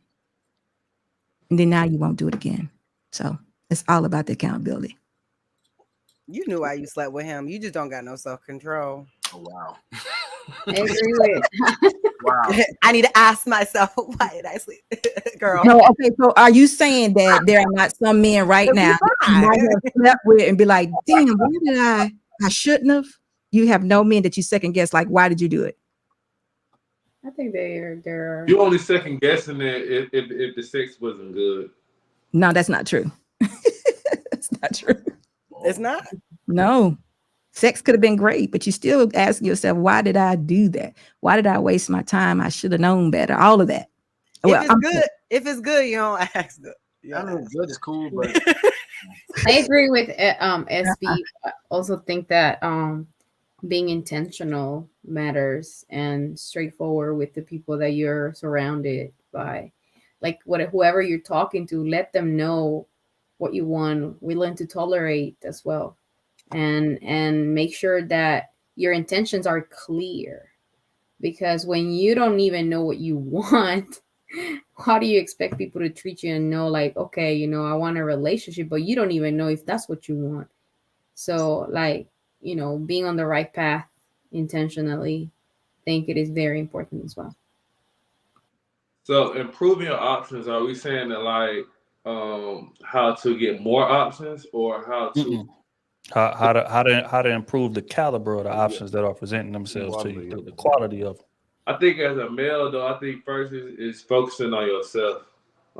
Because a lot of us already know that if the more that we elevate financially, the more options. I'm gonna say the more options you have. But at the same time, though, I feel like if you focus on yourself, a lot of the shit that you're looking for is gonna probably be fall in your lap, honestly. Especially if you're going about it the right way. Like for me personally, I feel like I got a plan for my life already. I feel like I am doing well at my age, and I feel like the more I get in depth to who I am and what I'm trying to accomplish, the woman that I am trying to attract is going to come around. I feel like they're always going to be there. They might not be in my age group; they might be a little bit younger, but it's still the maturity level and what I'm looking for. I feel like will be there because of how I'm carrying myself and how I am, what I'm doing every day to try to better my life. And I feel like, with guys, we always say that. I always tell, guys always know that because our OGs told us just like, just focus on yourself. If you handle the business, the girls gonna always be there. You know what I'm saying? And so I feel like if you handling that, if you going in there with that mindset, the your options that you have is gonna reflect what you got going on in your life though, always. I'm gonna go. I will say one, put yourself first. Do all the self work that you need to do, whether it's financially, physically, just anything you can improve yourself to expand your pool. I would definitely advise that. And two, as a man, this is for the fellas, do not chase. They're going to come to you. Once you solid and you're doing what you need to do, you don't have to chase after these women. The right one, y'all going to meet each other, right in the middle where y'all need to be. Then you're going to have to, worry about doing this for and that for, climbing over this 100-foot fence and just doing the extra and above and beyond all the time. Like, the right woman not going to make you go through all that. She going to meet you where you are, and y'all going to grow and progress together. And go to the gym, man. Go to the gym. You might find somebody at the gym, man. I've been preaching this since 2009, and people laugh and they be saying I'm funny or the gym ain't nothing. And all right, don't listen to me. I'm trying to tell you, there be some sleepers in there. No, I know it works. I know it works. People in there. And there'll be a lot of them ladies be at the boot camps. I'm saying, Mm-hmm. So I guess I would say, if I had to advise someone, I would probably say increase your expectations. And that would be the first thing. And then the second thing would be to quickly and efficiently remove people out of your life who aren't options. We take up a lot, especially women, we take up a lot of emotional energy with people that we know are not God said go. And we still talk to them, we still entertain, we still try to see, and they're taking up space where someone who's actually a viable option could be. And sometimes you may miss a viable option because you're emotionally caught up with someone who's not. So quickly and efficiently be decisive and remove those people in order to keep an open doorway. I like it. I would say, man got to get a little more bougie, man. Man got to have a little bit more. Bad and bougie. Yeah, right. Man, you understand me? Like it should be. You know how you like out hiking or something, and you like, you have me walk by some miles, like you look at the top of the mountain, like, damn, I wonder how it would be to get up there. That's how women need to look at you. And the fact is that a lot of men don't look like that, are not as selective as we should be with where we give our time, our energy, and our effort. I done spoke on this before. Men, like, we know the difference between a quality woman and a woman that we shouldn't be nowhere near. But we'll still give both of them sex. We'll still give both of them time. We'll still give both of them energy. That got to stop. We need to give the ones of quality time only, and the ones that's beneath us. Let's call it what it is. I'm gonna jump on the ledge and say it. Beneath us need to be dismissed immediately. Need to be turned away. We got to get a little more bougie, baby. You are not in my class. With all due respect, and keep it pushing. And when you carry yourself like that, then you begin to send a message to where certain women just know not to even play with you. And the quality women, more importantly, are going to see that he ain't for everybody in the streets. He actually is a bit picky in the type of women that he chooses. So now the quality women are going to be more intrigued as to, like, damn, okay, so this is impressive, especially for most men who have the money and who have the options, and they just running through the options. That's what they used to seeing, but they ain't used to seeing a dude that's have an amazing looking ass woman and he look her dead in the eyes and say, no, I'm good, because we not on the same level. We not equally yoked. You not where I'm at. Men got to get more bougie. Fact is, we not bougie enough. I we agree. give way too much energy to women who don't deserve it. I agree. Way and too then we much. expect quality women to take us seriously. It don't work like that. If you want to improve your options, get rid of the riff-raff, man, and spend that time on a quality woman. That sounds good, Trill. And they swear these girls be beneath them, but somehow they still be getting beneath them. I mean, they don't get beneath me. Cut them off. I like that one. I'm just saying. That was slick. I would advise, number one, first forgive yourself. Because too many people who want to bring that nonsense to a relationship, and then it's like when you start with a clean slate, you have a bad habit of putting a an ex's head on a new situation, and you wonder why you repeat the cycle. The other part is, and shout out to O for saying it, the price of the motherfucking brick should go up. Stop with the whole thing, well, I'm just going to have somebody to be having somebody. If you're talking about raising the bar for your standards, if you're talking about going to the gym, you're talking about getting that therapy, you're talking about eating right, moving right, looking the part, your counterpart cannot be in the clearance bin. Cannot. So, and the thing is, and for guys especially, you got to exercise dignity and discipline. Because what's the point of being at the top of the mountain and you're going into the valley messing with these hatchlings? It's not worth it. And the last part is, like, when it comes to it, stay committed to the process. That means isolating yourself sometimes to find yourself. There's a little too much background noise for the distractions. Like, you know what? I just need to get on these. No, you don't. Sometimes you need to sit down and face yourself. That's where adversity teaches you, look, if you can't beat the bitch within yourself, you're going to be life's whore when it's done. So if you're going to be that man, stand on it. Stand on a sound pillar. And not just for yourself. Be that pillar around a solid group of pillars, of friends that'll keep you accountable. Quality over quantity. And I'm going to leave it at that. Yeah, well said, Ronan. I'm just going to add on to what you said, because you just made some really valid points right there. All of those things, work on your emotional, spiritual, and physical health. You should be eating better, going to the gym, of course, drinking your water, taking your herbs, whatever it is, but also reading books. And we skip that a lot. Like, you should be educating yourself. Self-education is a really big deal.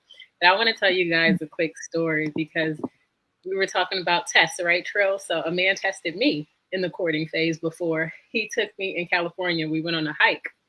And I'm not talking about just a little trail. Like, this was a hike. It was 3 hours to get to the top. And he's like, I love this. I go here all the time. So we just keep going and going and going and going and going. He keeps looking over at me like, I can't believe she's still going. And I'm looking at him like, okay, it's a hike, whatever. Like, I love hiking. But I guess a lot of people say that. A lot of women say that. So we finally get to the top. We're so high that the boats are so far away, you can't see anything. Like, we're at the top. It took 3 hours to get up here. And I'm like, it's so beautiful up here. I'm up here taking all these pictures. And I'm like, this is so beautiful being this high up. And he's like, I got to be honest with you. I've never been this high up before. I'm like, I thought you told me you come here all the time. He's like, I do, but no one has ever made it to the top with me. Like, I didn't even know what the top looked like. And I'm like, okay. And he's like, this is a test. And I never thought a woman would make it through to get to the top. I'm being honest with you. And I'm like, so you test women to see if they can make it to the top of the mountain? And he's like, yeah, and you're the only one that passed.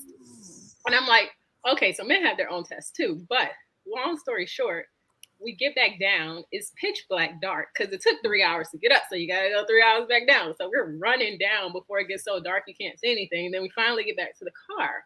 So then he did something in the car that I didn't like. And eventually I cut him off. Wow. So I think he thought because he had his own set of tests and priorities and all these things that once a woman finally gets past all of this, that'll be his queen. But I'm like, oh, sir, you still got to get through my test and what I got going on. And I don't like how you did this. So you're cut off. And he was just so shocked. He was an engineer for Apple. Like, he had all the things on paper that you think a man should have, he had. And he's like, no woman has ever cut me off before. And I'm like, well, there's your lesson. Like, I'm not, like, I don't care how you look on paper. You do something I don't like, on to the next one. But anyway, so yeah, men have their own tests too. That was just a test that I went through. And I just like hiking. So it was nothing for me to go to the top of the mountain. I like that. I got to show you pictures. This is so beautiful up there. I love Cali. But anyway, yeah, work on yourself. Anything where your weakness is my point. Because everybody has different weaknesses, right? Me, it's not physical, but there are other things that I need to work on. So know what your weakness is and work on that. Improve yourself. Become your best self to attract the best option is my point. But yeah. So let me ask you a question. What do you think you missed with that guy? With the guy that test you? What did you miss? If I'm being honest, he was divorced and he had 2 kids from his ex-wife. And he would always tell me the truth about how his ex-wife despised him. And I'm like, well, maybe she just, maybe it was just a bad divorce. Things happen. But then the stories he was telling me just didn't add up. And then one time he FaceTimed his kids in front of me, and the kids didn't want to talk to him. And I was like, if your own kids don't want to talk to you, there's nothing I can do with that. Your I own thought kids you- don't want to talk to you. I thought you were going to say something along the lines of it's like how he communicates. Because I've been in California, as y'all can see. I've been in California for the past like 2.5 weeks. And a lot of the women out there talk about how someone is on paper, very professional. You know what I mean? The qualifications someone brings. But how so many men out there are in tech, engineering. And they don't know how to talk to women. They don't know how to like be in a relationship. They don't know like interpersonal skills, because I don't know if it's being at the computer or what that is, but that's like a real thing that multiple girls in California were complaining about. So that's what I thought you were going to say. But you can't date. No, I mean, he had great communication skills. It's just that his own kids didn't like him, and I don't need to know anymore. But you have on a Tahoe hat. Did you go to Lake Tahoe? I Lake did. Tahoe. Isn't it so beautiful there? Oh my God, it was one of the most beautiful places I've been in a while. Me too. It's so gorgeous. Yes, and I skied and everything. Yeah, so it was cool. All right. Shout out to Palisades. Shout out to Lake Tahoe, man. I went out there with my old lady. We was out there. It was 75 degrees, and I'm seeing snow caps in my house. Like, what the hell? Yes, sir. It was confusing, but it was gorgeous, though. I ain't gonna hold you. It's literally ski season all the way until like June. Yeah, that's true. That's true. That's lit.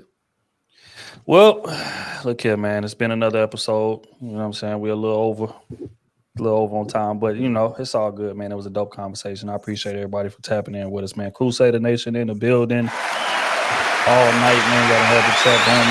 Everything that been respected, man. Salute to the Mars. Miss Parker in the building. Anime in the building earlier. I seen you.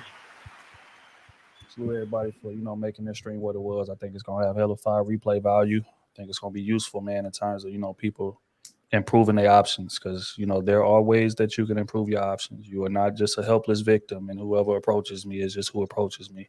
You got to be aware of the energy that you're giving off, and constantly be willing to elevate, do the work, become a better version of yourself. And when you do, you're gonna notice a drastic difference in the options that are being presented to you. But we're gonna pay a couple bills, man, and then we're gonna get up out of here. Big Money Sandra in the building with the 50 ball. We appreciate it. Family right there, man. He says, Trill, most people are physically not attracted to those in the friend zone. They just dry up any juices. It's a fact. They just dry up any juiciness. A toy is at least neutral. Jesus Christ. They got ointment. Vaseline. No, what are we? Are we 60? Why do we need to do that? Gotta get the job done. Vaseline is crazy for the No, Ronan, no. That petroleum is not good. Don't do that. Some of y'all need a little kickstart. If she need a kickstart, she don't like you, bro. You don't She like gonna be at the hospital. Y'all playing with that She Vaseline. don't like you, bro. Real dog. Just stop and leave her alone, because she do not like you. Oh God. Vaseline for a Kickstarter. Jesus Christ. Appreciate you, Sandra. That's love. You already know always, man. Appreciate you. The message with the tempo. I don't know about y'all, but I don't want to know that I'm one of 10 men that you're choosing. Lie to me. Because if I'm aware of one or more men, I'm not going to want to deal with you. So be discreet. That's a fact. That's a fact. Real rap, man. I just don't want to know. Facts. Mario Williams said it. Mario Winans. My bad. Appreciate your message. Bro, back again with the 20 ball. Say my issue with having a roster of options is that we already know 80% of them are not who we need. I believe that dating today is 90% wasting time, because most aren't dating with intent. Most are dating for fun, sex. That is a fact. Bookmark booty. Fact. That's true. Yes, sir. Appreciate you, bro. One more with the fireball, my boy. Back again. Be intentional. Look in the mirror. Develop standards, realistic standards, and don't break those standards for no one. That's real. Very good. Very, very. Advising somebody. I agree 100%, man. We appreciate your message, and we appreciate everybody that donated tonight, man. Y'all know it's love always.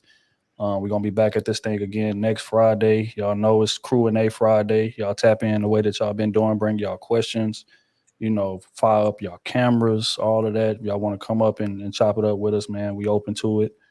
Again, follow us on all of the platforms, man, Instagrams, the TikToks, the everywhere, man, the Facebooks, all type of stuff. And, we definitely appreciate it. All Krew Season merch is available at krewseason.com. That's all the sweaters, the hoodies, the beanies, the T-shirts, all of that stuff you see is available there. We will be restocking that soon. As a matter of fact, I keep seeing people saying that their sizes is out. Everybody that done put an order in, all the items done been shipped, so y'all should be getting it in the next few days. Again, live show coming soon, man. We shooting for October, first week of October. It's gonna be a hell of a show. You already know we ain't gonna half-ass nothing. So make sure y'all pull up on that. Is that everything? Yeah, I think so. Ronnie got something to say. No, Go ahead, Ron. one suggestion on Krew and A. If you guys get nervous, because I know people get on there and all that, write your question down or questions. Make it easier for yourself. Because stammering around, it's not a good look. But we get it. Yeah, man. Don't be shy to come on stage, man. We ain't gonna bite y'all. That it's not a hostile environment. We ain't trying to get into no deep debates and stuff like that. We just want to just chop it up with you. If you got a scenario you need, a little assistance on, we got you. So We met a passport sis last week. Oh yeah, shout out to the traveling cheeks. We see y'all. that is hilarious. What? Traveling. Yeah, this is a long story. This is a long story. Passport sis. I'd also like to say that I really appreciate Otis's energy and spunk these last few weeks on the panel. He's been so engaging. I've been back in the gym, Not baby. falling asleep anymore. I know he used to be. Boys be Nodding tired, off a little bit. My man came in, man. Boy, Came they back got back to strong. the gym. I like it, man. Anybody else got in and out? Again, man, make sure that y'all shouting out these amazing panelists. All the Mars I've been seeing y'all posting their channels all night. I definitely appreciate that. Channels and Instagrams, y'all make sure y'all follow these people. As y'all see, they are amazing. So, thank y'all. Check out Krew and A. Krew and A is awesome. It's fun. I'm gonna raise hell in the chat room, but Yeah, I was gonna say I'm gonna be in the chat this week. That's a fact, man. That's all I got. Oh, Tahoe vlog live tomorrow if y'all want to see the views. I promise y'all, they're so beautiful. It's crazy. Yeah, show that, man. I know they're gonna be fire. Anybody else got announcements? They got shows coming up, things of that nature. Man, we ain't gender warring. What's going on? Ronan, this is called peace. This is a nice. Yeah, I love it. I love it. Facts. No, I'm just playing. I feel like an emoji up here. I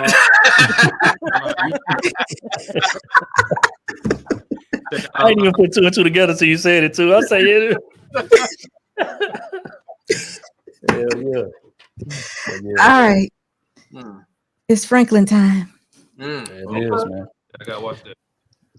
What's that? Yeah. Definitely gotta watch Snowfall. Snowfall. We still with the snowfall thing? Yes. Season finale, man. We gotta do what we gotta do here. Ain't it? This season finale? I'm wondering if it's this one or we got one more after this. We gotta see it to see. Somebody gotta die tonight. Somebody gotta die. We gotta see it through. It'll be 10 episodes. So how many? What are we on now tonight? It's the night. So it's 9 tonight. Yeah, 9 tonight. Okay, cool. So we got one more. Oh, Yeah. Okay. Y'all are excited. Okay. It's the best show on TV, man. What are you guys talking? What series is this? Or show? Snowfall. What is it about? Fix. It's Who is like a on- different kind of power, right? No, it's not like Well, I mean, it's based on a true story. It's a story basically about Freeway Ricky's life. He was a drug dealer back in Los Angeles. He started young. He ended up the CIA Contra scandal and all of that stuff where the government was allowing drugs to be sold so they could fund a war that the Congress wouldn't give them the money for, and they used it. They used the black communities to do it. Yep. And that show basically is showing how all of that stuff came about, but it's just putting it in real time with personable characters and stuff. So yeah, dope that show. Netflix or which? Stars. I think it's Stars. Or Hulu. FX. Hulu. Oh, I don't know about that. that. You can watch it on Hulu though. Okay. But now, Yeah. I see somebody in the comment, reading the comment. Somebody said P Valley. I work in production on P Valley. We actually start filming in 2 months. July 18th, we start filming. We're gonna film 2 seasons back to back. I'm just letting people know if people want to know. It's not gonna probably come out till 2024, but we start July 18th and we film it till March 23rd, 2024. And they're trying to shoot 2 seasons back to back. I don't know if y'all watch P Valley, but Of course I do, man. I got to We see tried. more We Mercedes. tried. We tried. I can't do it. everybody can't get I honestly don't watch too much TV anymore. P Valley went too far to the left for me. I had to leave it alone. Yeah, that tape was wild enough. It was a lot of wild. I'm good. I couldn't handle it. I work for. So that we doing that in 2 months. And also Nice. tomorrow, we having another live film session for us back in Atlanta. So Facts. the channel, y'all like what we got going on. We got a live film session tomorrow night. Cool. Yeah, it is, man. Make sure y'all tap in and support, man. Leaves in the chat. Y'all already know how we give it up, man. On that note, we're gonna wrap this thing up. We're gonna see y'all on Friday at 9:30-ish. We're gonna be back at this thing again, man. I appreciate everybody for tapping in. We are gone. Y'all take it easy.